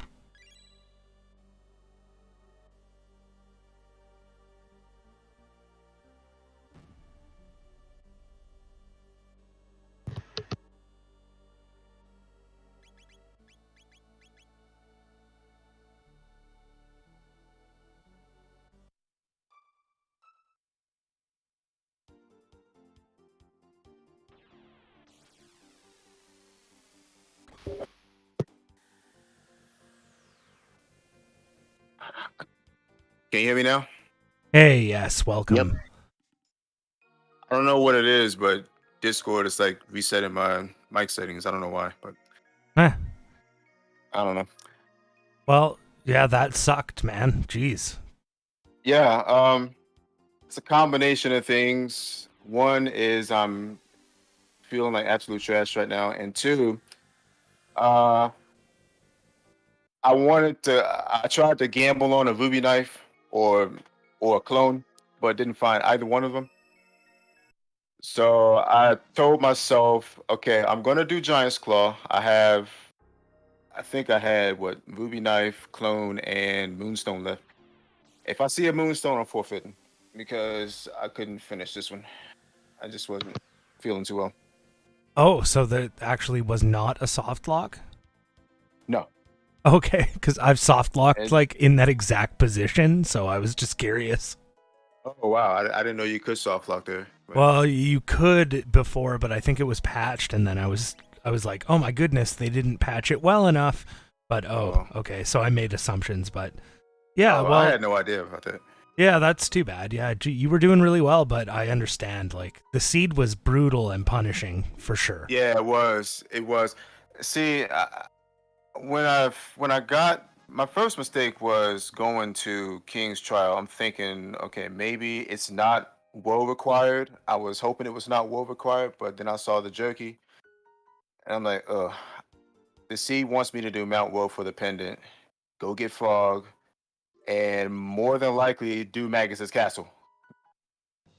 So Yeah, it was basically heading in that direction. Yeah. yeah, I should have just went and did Magus's Castle, but like I said, I wanted to check for a ruby knife because if I found that, then I wouldn't have to do Magus's Castle. I can go straight to Ocean Palace. So that's why I did Son of Sun. Yeah, I probably so should have just left it at that. yeah, we're all going to be wondering where the or what was actually at Genodome, I think, because we have Aku is like he's just fighting Giga Guy now. He's a little behind. Dipwood did not complete Yakur 13, so he's gonna go through there now just to get that Moonstone check, and actually from that he will get a one go mode or another. So we'll see. But Wow, I was thinking he'd be in Magus's Castle by now. I know it I gotta really see at the it did seem like it was pointing that way. So Go on. Yeah, but that's one of the main reasons why I forfeited, because I knew I made way too many checks, and I figured I know how good Dipwood is, so I figured he took the Magus' Castle route and just went on from there. But like I said, I made too many checks, so I'm thinking that Ruby Knights either at Gino was sitting behind the Moonstone, which now I'm kind of regretting resetting out of that. Well, not really. Still would have been a long-winded route to get over there, so I don't know. It was just a Yeah. really brutal seat overall. So Fair okay, enough. Yeah. And the oh, go ahead. I was just gonna say, like, do you think unqualified koala should be banned from rolling seeds, or should we give him another chance? Well, It's my first one. My first one I've rolled for a race. we'll let Give you it one pass more for that. chance. We'll let you pass for this one. Yeah, I thought so Oh, too. thank you. Because we've had some brutal seas from Moon as well, so.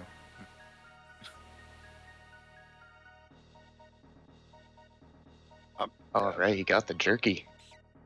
Well, yeah, geez, brutal, but you know, I gotta say, Choco, like up until the point at which you forfeited, I was thoroughly enjoying your run. I mean, you really were going faster than everyone else. You were doing, like, for me, like what really makes me excited is seeing really good movement on all the maps. So like just running around corners, saving time, getting skips, and it's just always fun to watch. So Yeah, I mean, I thought I was going pretty quickly too. I was going through the bosses like um pretty quickly, and it's just a thought that I felt very behind, which is why I forfeited, because I thought I was way behind. in Um, hindsight, yeah, you were in yeah. the lead.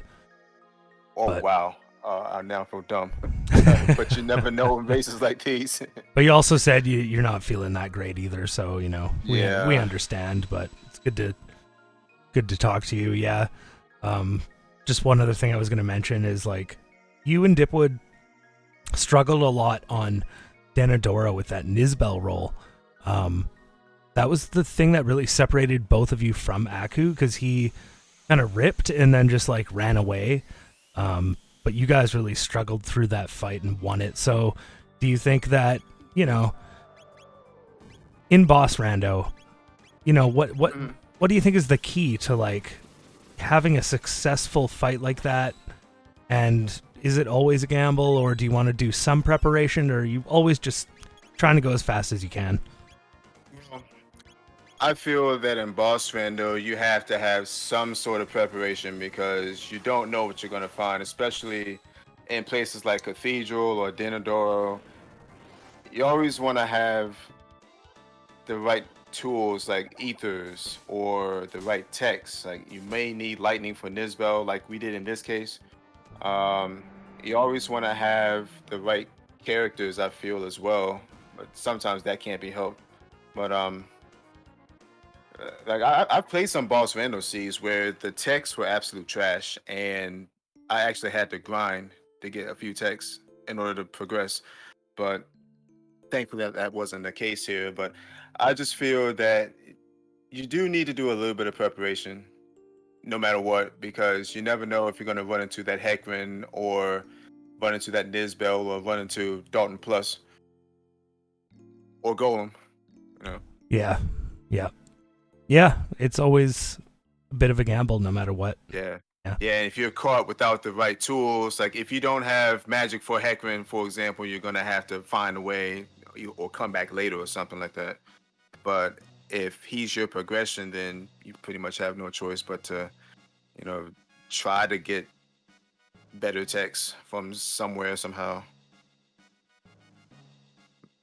But it's all, I mean, Rando's gonna Rando. That's the main thing. You know? You have Yes, to sir. be prepared for anything.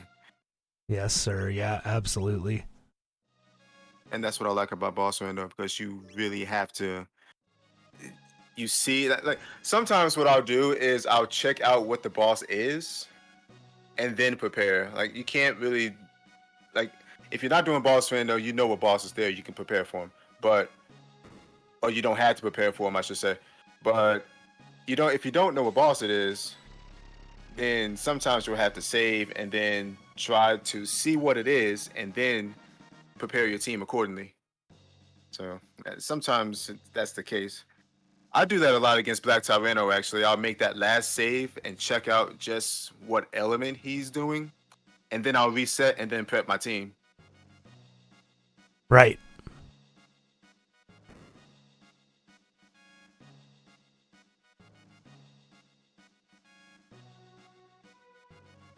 Wow, I can't believe I was in the lead, really. It looks like we got the clone from the for the moonstone check. So knife was Genodome. Mm-hmm. Oh man. See, I'd already checked Son of Sun and Aerosdome. I didn't want to check Genodome after all that. But Yeah, no, that makes total sense. Yeah. I mean, I don't like checking Genodome in the first place, in general. But after doing all that, I did not want to go through all that. And Dipwood has renamed the epoch Pain in all capitals. So he's expressing his displeasure with the seed as well. Oh, wow. All right, I'm going to go ahead and get off and take a nap. And all right, Choco. Well, it's always a pleasure, mate. We'll talk to you soon, man. Have a good nap. And Yeah. all right, thank you, Hope guys. you feel better, man. Mm-hmm. All right, thanks. All right, guys, take care. You too. You too. Right, we will be executing program. Hopefully we'll turn off the new. You lose like a second, and it's just respectful. Yeah. See, I thought they slept anyway. Like he's already sleeping, or I guess he wants to not dream. He doesn't we'll even talk want to about dream. lore after the race. That's right. But Balthazar. Yeah. No, it's that part always weirded me out a little. So tend to avoid it. Akuheish is in the future.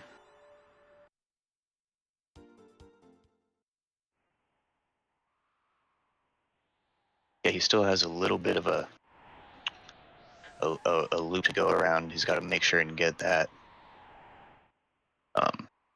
He has to get the moonstone, then charge it, and then I don't remember if he actually did Prism Shard or not, but I don't think anybody did actually. Unless he randomly decides to go Geno, but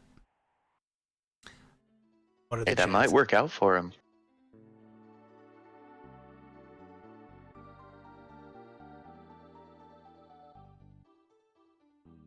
It's like an impossible decision to actually make. If the seed's going on this long, you still don't have go mode. It's been 2 hours and you don't have go mode. You're not likely to take a risk like Genodome. But yeah, in this seed, it would be the correct play. It's so funny.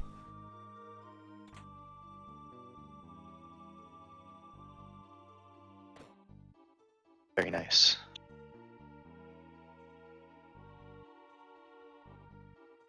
We got a green dream.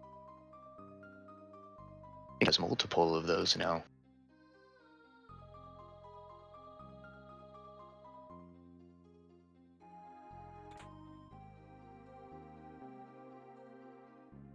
We went for the Trandome sealed door, but that didn't turn out very well. It was just a couple consumables.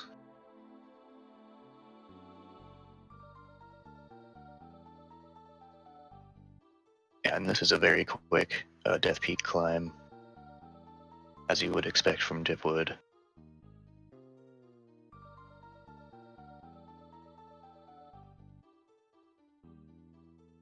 Yeah, Dipwood is really almost immediately, as soon as he came on the scene, he was just performing so well. It was such a pleasure to watch him play, and it didn't take long before he took that world record away from Moon Blizzard.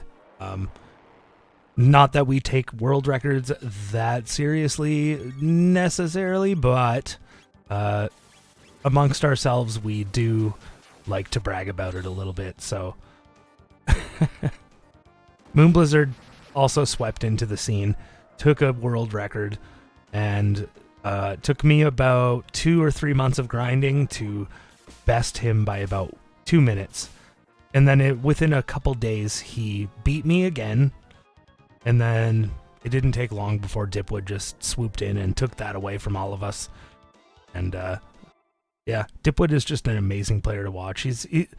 Everything about his gameplay is on point. Yeah, don't know what else to say about it. It's a pleasure to watch him. Indeed.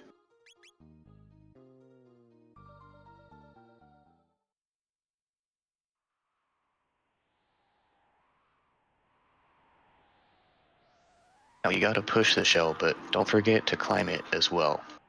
That's important. Yeah, you kind of have to push it into the most correct spot there. If you're a little bit far to the left, you'll climb it and then have to go back down because it's not far enough over. So, and if you push it too far over, you're wasting time.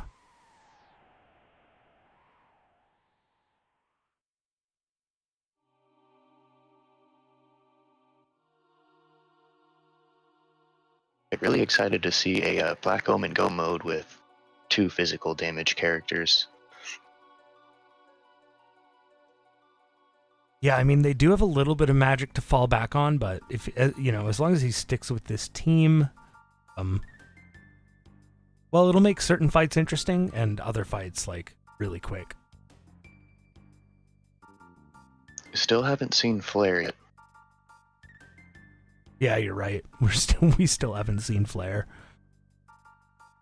But Prism Spect Fire 2, depending on level, can usually kill the goons. The Tubsters will survive. Yeah, I think the goons have like 1,000 HP, and the Tubsters have 1,500, if I'm not mistaken. Yeah, that seems right.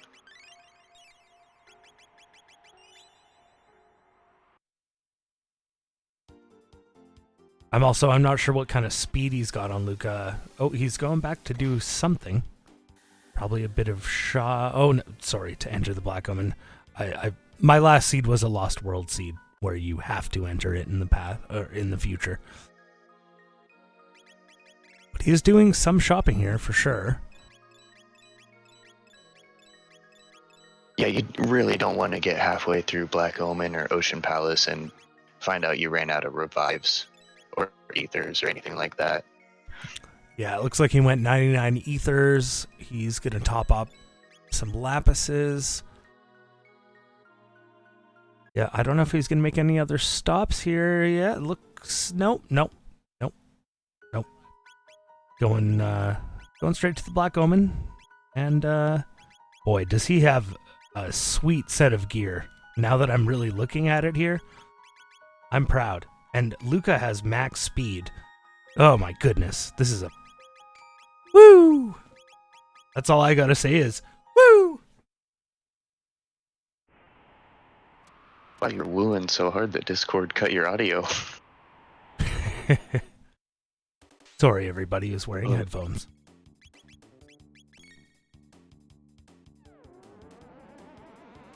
Yeah, I caught your screen a little later than you. Yeah, that's really nice.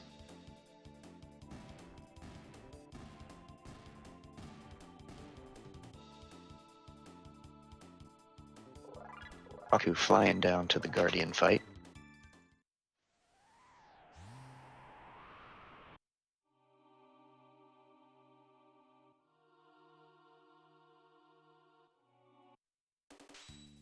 And these shields are really, really fast, even if you are double star.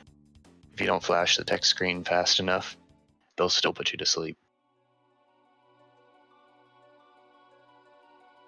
For sure, there's some things you got to be really careful about in here, but obviously with the team that Dipwood has now, he's not really gonna have to worry. But we can go through those as he progresses, and well, there's Flare.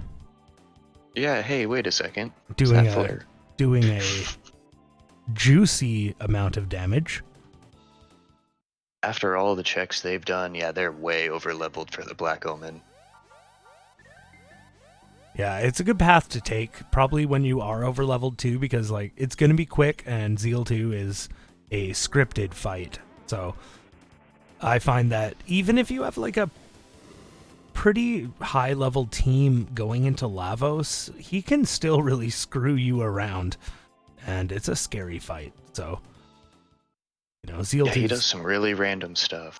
Yeah, It's hard to recover sometimes. Yeah, exactly. Sorry. Yeah, no, Zeal 2 is just a safer fight for that reason. Lavos can strip you of your status protection and then hit you with status ailments right after, and he can just, take everything apart.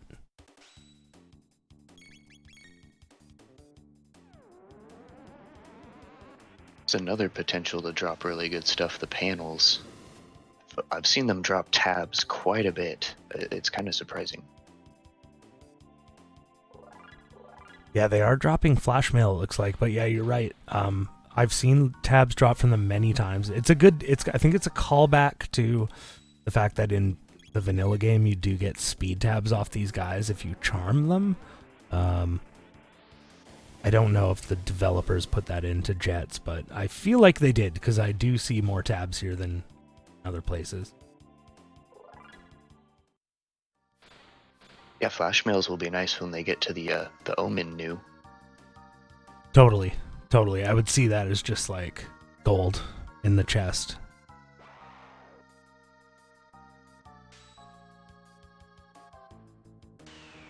And there's a couple items that are guaranteed there. Well, one actually is the amulet, which you won't need as much in Black Omen, but I've noticed that new shop in Black Omen has a very good chance of actually having something like a Mega Elixir. They could even have something like Prism Helm and other godly items. So that's the next thing we're going to be looking for. Status protection is super useful against both of the mutants.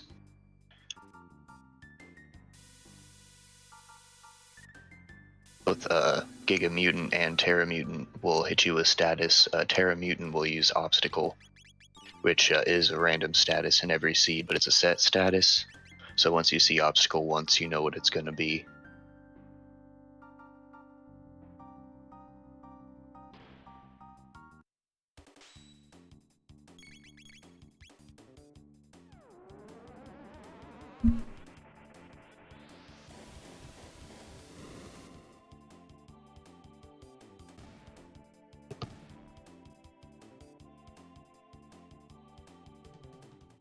We see Aku. He's going to the Giant's Claw now. That's good. So he'll get his Moonstone and probably do the Prism Shard quest after that. Doesn't really have much of a choice. No, except for Genome. Yeah, he doesn't have much of a choice. And again, you would feel that pressure this late in a race seed. Like, you're like, I'm way behind, but also, why hasn't Dipwood finished yet? You might also be thinking that to yourself, but it's really hard to justify going to Genodome for any player right now.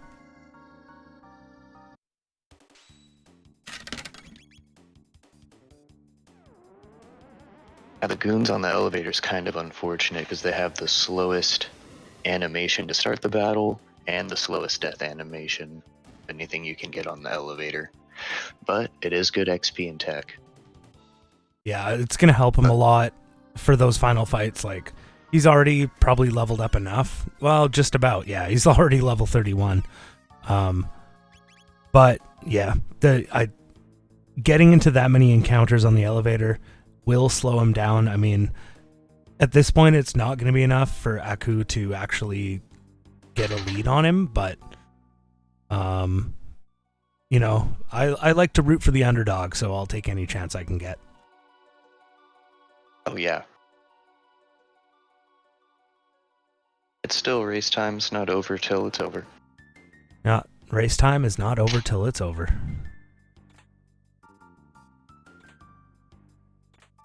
Nice. Two speed tabs and a power tab. Beautiful, beautiful.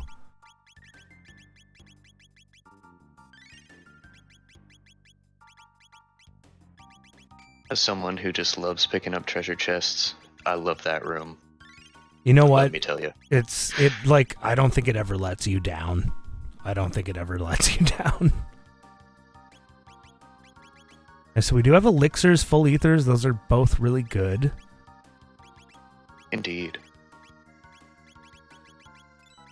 It's not a fantastic shop, but I don't think he needs a fantastic shop right now either. Oh yeah. He's got all three of the colored mails he needs, white, blue, and black. Got plenty of mermaid caps as well for the hexagon mist. Yeah, with the equipment and the levels, yeah, he's doing really good. Yeah. It'd be nice to see mega elixirs, but the next best thing is an elixir. Those really come in handy. And of course, if you overbuy any item like that, it's fun to just overuse them too, especially in a race. Yeah, no kidding. Alright, so we've got a green dream on Ayla, that's a good... Oh, dash ring on Ayla, so she can just throw out items constantly, I'm assuming, for the mutant fights. Yeah, he's definitely going for speed here now.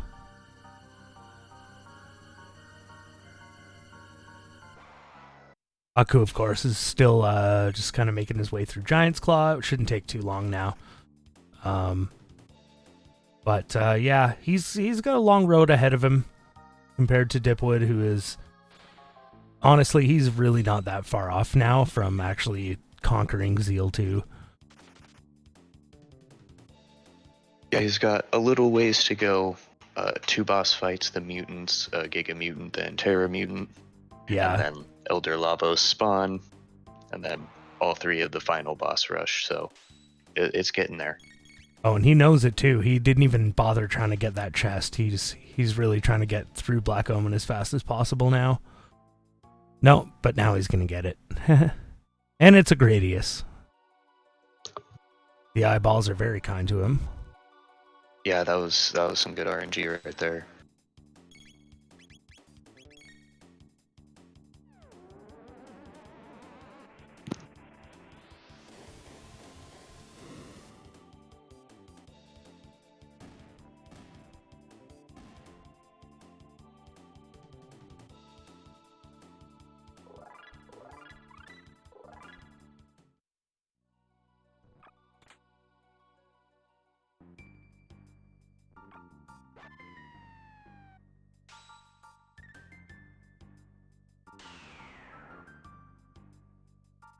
Right, coming up on Rust Tyranno, which we know is Slash.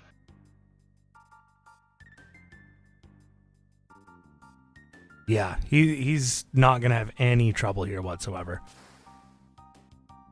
Looks like he was putting some power tabs on Magus. He's got the Hurricane. I mean, why not? Maybe he maxed out Ayla. Because it is possible to max out the power of a certain character. Especially with +7. Especially with +7, yes.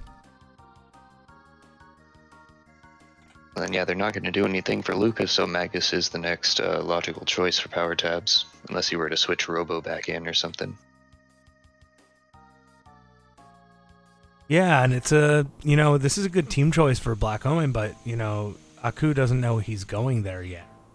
But it's probably a good thing that he would have this team. This is a good team for Black Omen. I agree, yes. To get through the mutant fights as fast as possible is pretty important, I think, compared to the other things. Because there are, for example, the Elder Lavo spawn fight. You want to be doing good single target damage.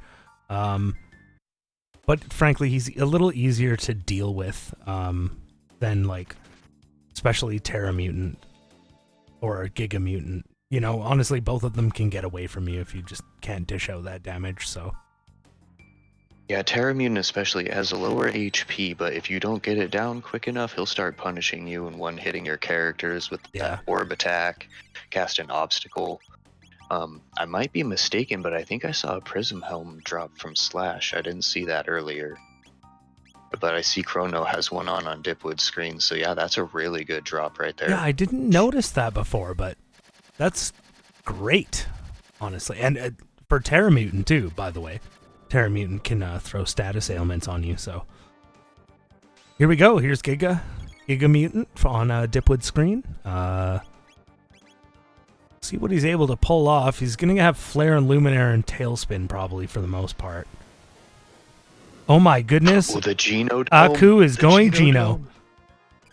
I love it. This is going to save him a buttload of time, frankly. Because I don't think he did. No, he did not do Yucker 13 yet. In his whole seed, he did not go there yet.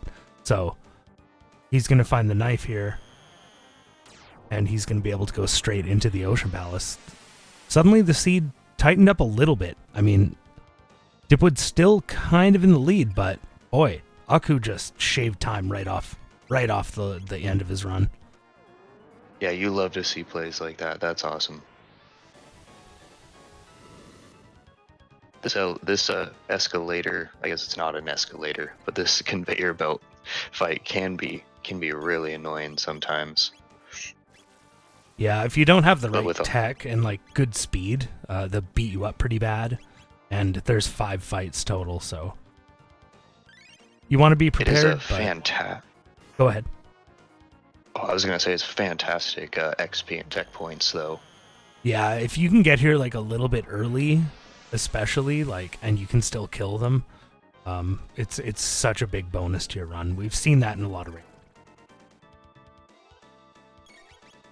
And there may be someone who doesn't know, but if you go down the dust chute, you can leave. That's the right. The door will unlock, yeah. And you do have a choice to skip this conveyor belt fight if you come back in, just in case anybody wasn't aware. Oh, you can actually skip it on your way back in, too. Yeah, it says on the computer, it says, do you want to fight robots? And you say no, it'll just pop you right to the end. Cool.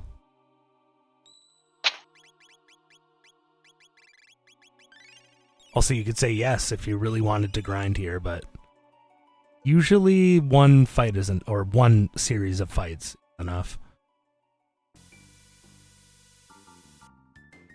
The mutant went down really, really easily. Wow.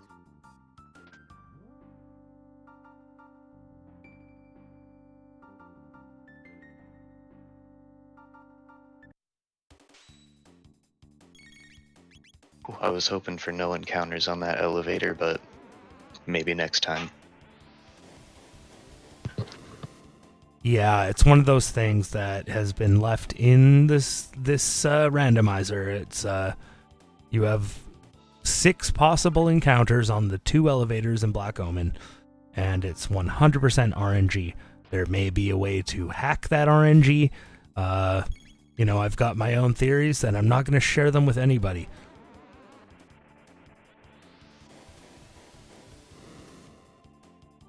Wow. Okay then. Well, I did lose a race once purely because of this elevator. A tournament race too.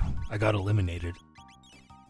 And it was purely because I got a lot of elevator encounters and my opponent got none. Yeah, just that tournament was amazing. That's all I have to say about that. I know, I really can't wait for the next one. I really can't wait. We've got like so many new features and so many new players. I don't know exactly when we're going to start it back up, but I have a feeling it's going to be pretty soon. Because this version is like stable. It's like going well, you know? Mm-hmm. Yeah, those tournament VODs are the reason I'm playing. Well, one of the big reasons that I even play and commentate as well.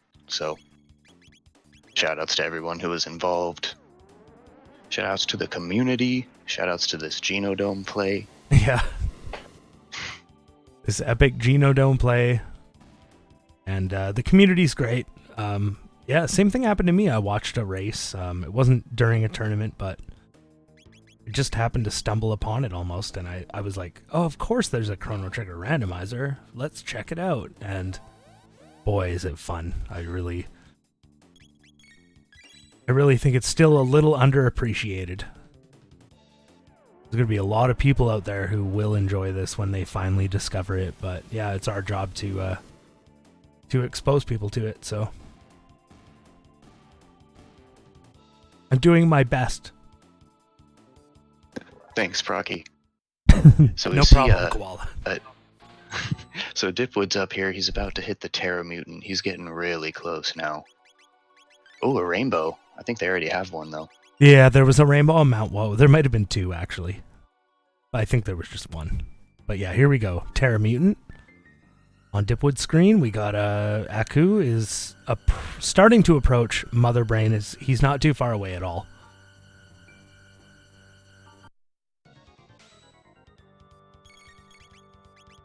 Now, Pteramine, is this the one where you only have to hit the head? I believe it is. Yes, it is. And the only way you can really go wrong here is, well, A, by not being strong enough to survive the attacks, but B, if you over attack, if you queue up too many attacks, you can kill the top and then continue attacking, and it just wastes time. So,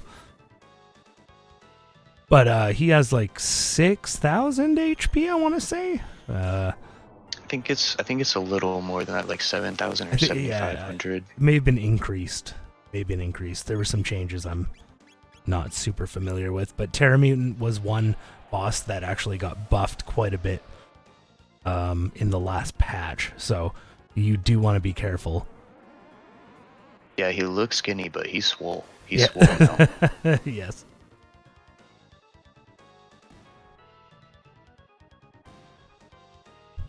No problem for Dipwood, though. I mean, he's a great player and he's a high level, so Pteramine is dust.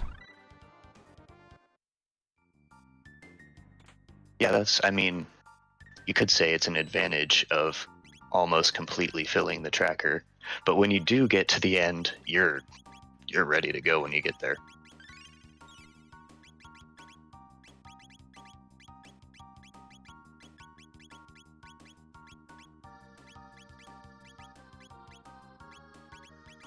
So Aku's just got to do the bumper bot, and then grab the piezo dolls, and then head up to Mother Brain.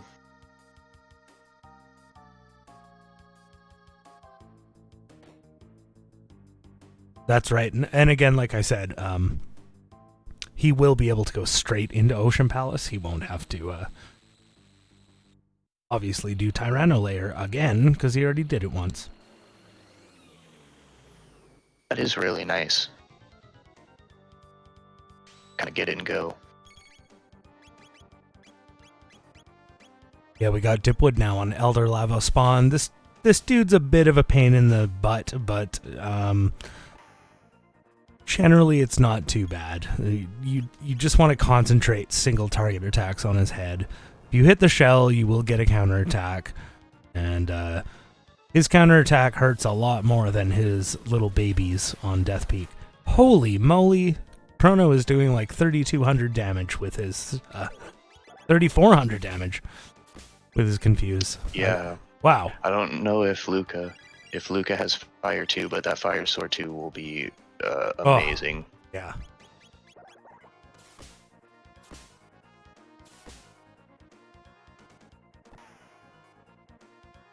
Looks like he's going for that Wonder Shot strat, though, and while it didn't crit super high, it still killed the Elder Lava Spawn, so that counts. That was a Wonder Shot kill. Wonder Shot? That's awesome. Now, Wonder Shot, it can be awesome. It can do 3 times damage, but it can also do 1/10 damage. That just makes it so exciting. Yeah, it's just one of those things.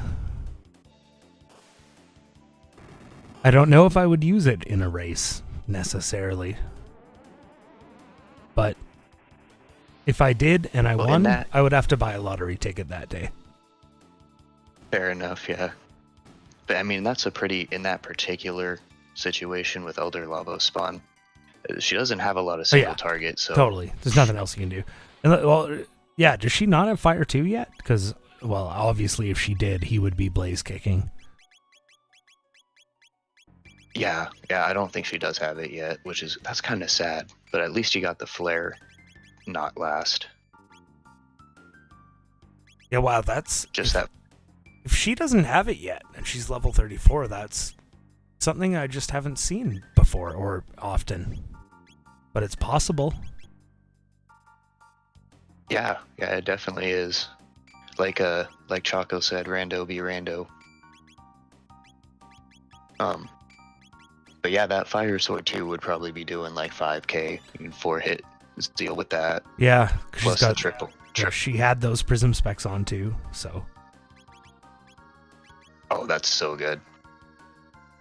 No, she has all her skills. He must have just been going for like wonder shot strats. Oh, he does. He was just like, I'm gonna do a lot Fantastic. with wonder shot. Yeah. So we got Aku going into Mother Brain while Choco's going into Zeal 1. Oh, here we go. Chat says she got Fire 2 for Pteramine, or didn't have Fire 2 after Pteramine. Oh, got I it see. from Lapos. Gotcha. Thank you, chat. I love you, chat.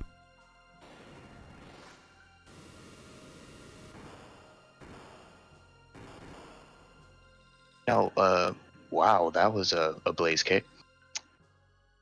Oh, I looked away. How much damage did it do? It was 5.5k. Oh, One shot Zeal 1. I love this game. Love it.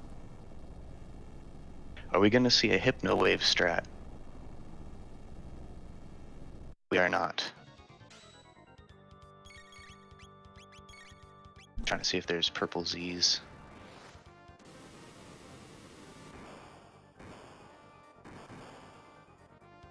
Yeah, I don't know if I would go for Hypno Wave myself either if I was him at this point.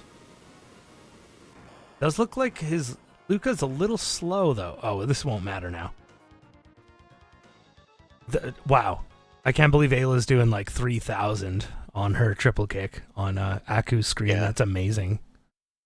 Yeah, that's why I was thinking if she did a Hypno Wave, or if he did oh my goodness, if he did Hypno Wave and then triple kick, it would have been over. But that didn't happen. I don't think she does have Hypno Wave. Did you Fire just Blast. almost say Tripno Wave? Because I think that's I did. like a type of music I'm going to start producing. I did almost say Tripno Wave, you are correct. That's a cool word, dude. All right, so we do have Dipwood, like... Wow, he just blasted through Mammon Machine. I didn't even see that happen, but he's on Zeal 2 now.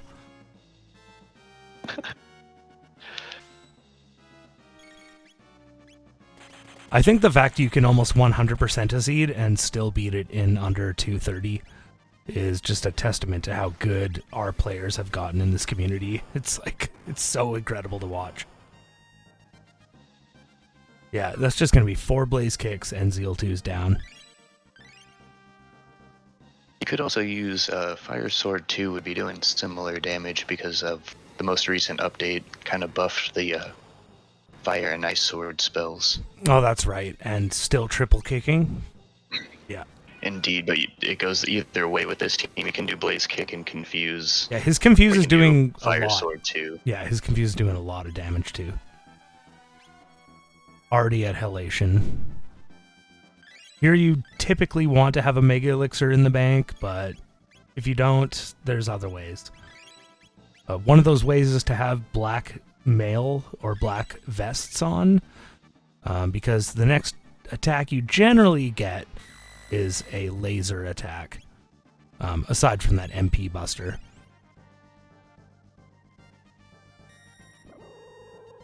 Yeah, so and there's... we got Ocean Palace. Oh yeah, that's great. Oh, and we see a Golem boss too. That's a free fight.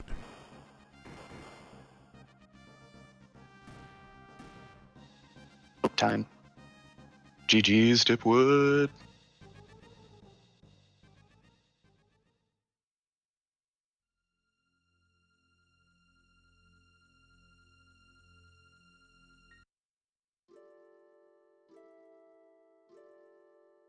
I feel like when he gets in here, he might be surprised to see Aku entering Ocean Palace. Yeah, totally. He's also going to have questions about why Chocosura decided to forfeit.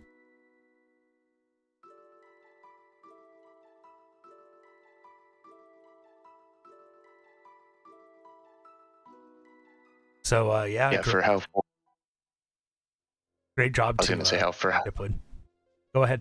yeah, for how full that tracker is, yeah, that's a really good time. Yeah, absolutely. I mean, boy, I remember seeds like this taking over 3 hours. If we had Magus's castle, it might be, I don't know, like 245. It'd be a little bit longer than this, maybe think up to so, 3, too. but Yeah, you're right. Yeah. But still, Aku does have a very powerful team going into Lavos here. He still doesn't have that AoE heal. I like to see that, especially on Lavos. Especially a single player AoE heal, like from Robo or Frog. But yeah, we'll see how he does. Again, Lavos he's an unscripted battle. He can do anything, and you just never know what to expect. So yeah, it can get real crazy. You can do that like song one, and you can end up with a stop, a confuse, and a sleep, and then you can't do anything for at least a turn. yeah, Then you exactly. have to heal the other two because they can't move. Yeah, it's Lavos things.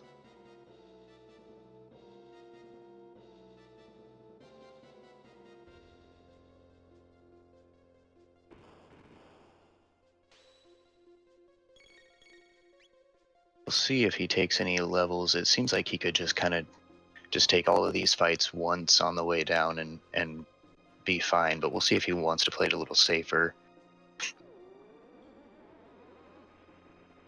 This would definitely be a situation where pretty much anyone would feel behind in a race at this point, except for Dipwood because he finished.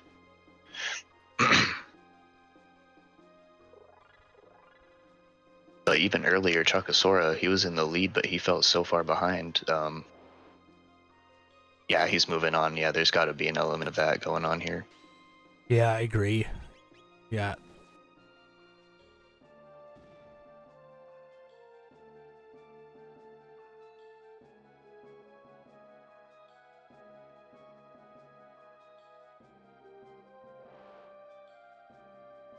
I'm not sure if Isla has Dino Tail.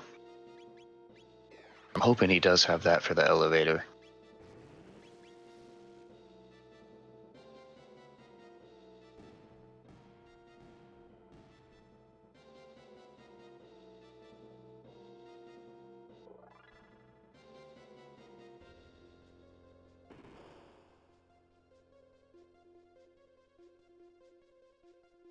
Well, it looks like he didn't lower her health. He might not be doing Dino Tail for elevator. Gonna probably rely on just like physical hits.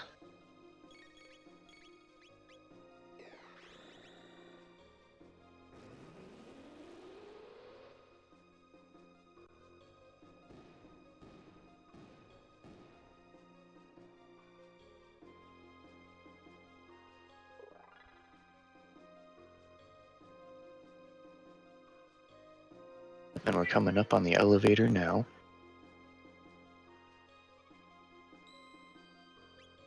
Yeah, he's unfortunately, well, actually I didn't see his HP. I'm not sure if he's going to use Dino Tail. It doesn't seem like he is. I'm kind of nervous for this elevator because he doesn't have any element but fire and shadow, and it's not gonna be super helpful. I But mean, he does have Star yeah. Star. He'll get through it, but it's take like more time than it needs to.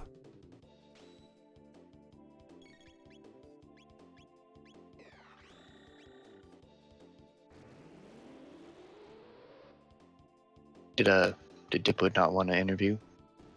I don't think I have the right privilege to drag him into this chat. He may not have the right privilege to join it. Here, let me try and drag him over. Let's see.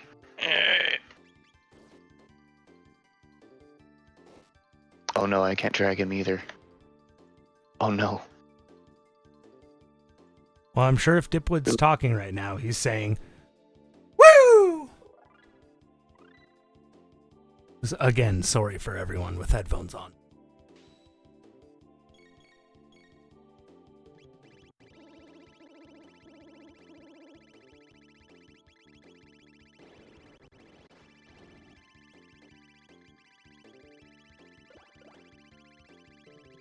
It looks like Haku is confused and doesn't know exactly what to do.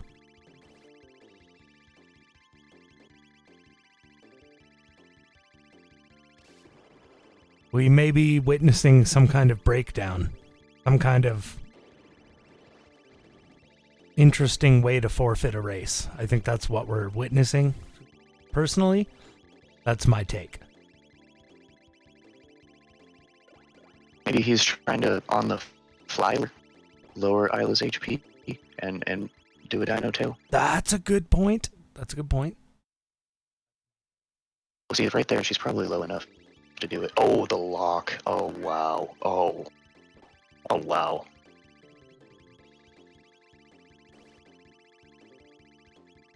Oh, but it looks like she actually has status protection.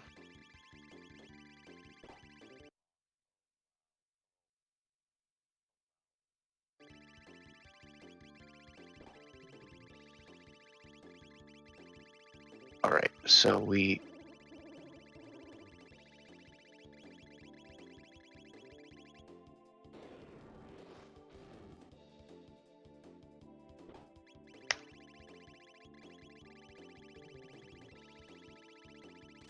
still on the elevator. Yeah, maybe he did forfeit as well.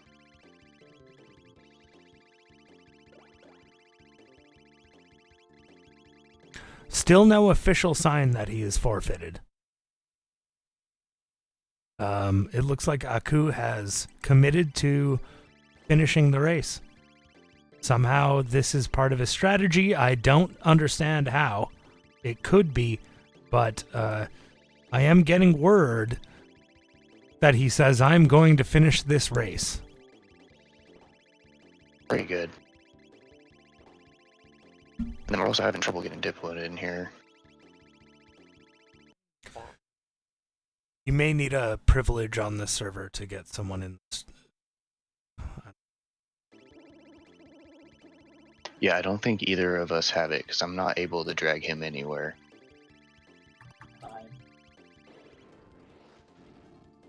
Dipwood, hello. Dipwood, congratulations, brother. Yes.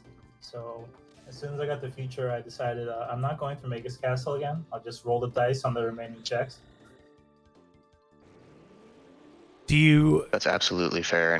Do you feel like UnqualifiedKoala is still qualified to roll seeds, or is he banned? Definitely banned. Okay.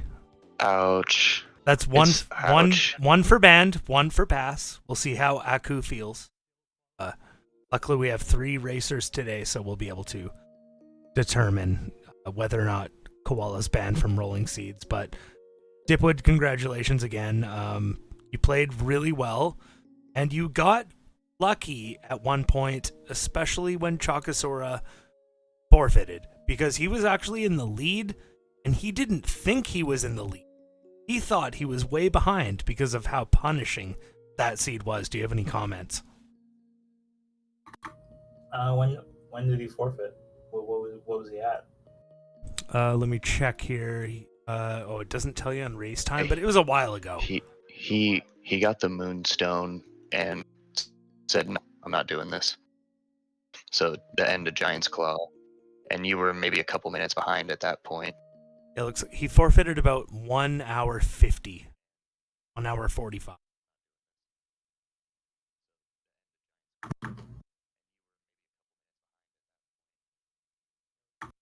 Yeah, I don't know. I mean, I should have found an ether shop before going to the cathedral.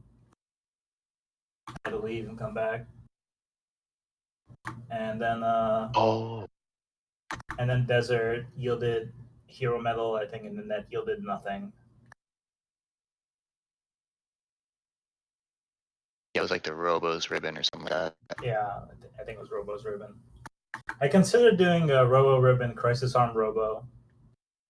It would have been really big damage, but the way the seed was going, I was going to have big damage no matter what I did. Fair enough. But yeah, there was potential for 9999 Robo tackles. I mean, fire tackles. Yeah. If I chose to do so. But I didn't want to see it nerfed, so I didn't do it. But you mentioned it just now, so yeah, the risk is there. We'll see in the next patch. I know it's delicious, but it's something you don't want to abuse. And also, fun fact: Rainbow Chrono seems to scale better with power tabs than Ayla. I agree. After watching that, because we were seeing some like 3,000 damage triple kicks. We were seeing like 3,500 damage confuses. Yeah, they were doing like 800 something each, and that was like with just the excess power tabs after Ayla was already in the 90s. He was still in like the 70s or something. He still had a way to go. He could have hit 4K. I'm just confused. So I think Fire Sword 2 would have been maybe 6-7K or something ridiculous. Yeah, a little bit better than Blaze Kick for certain applications. Absolutely. MP cost is a big one for Fire Sword 2. It's way cheaper. Yeah. Yeah. Just something to think about. If anyone gets early Rainbow, you could just put all the power tabs on Chrono instead of Ayla. Or just ditch Ayla entirely. Maybe go for another magic person.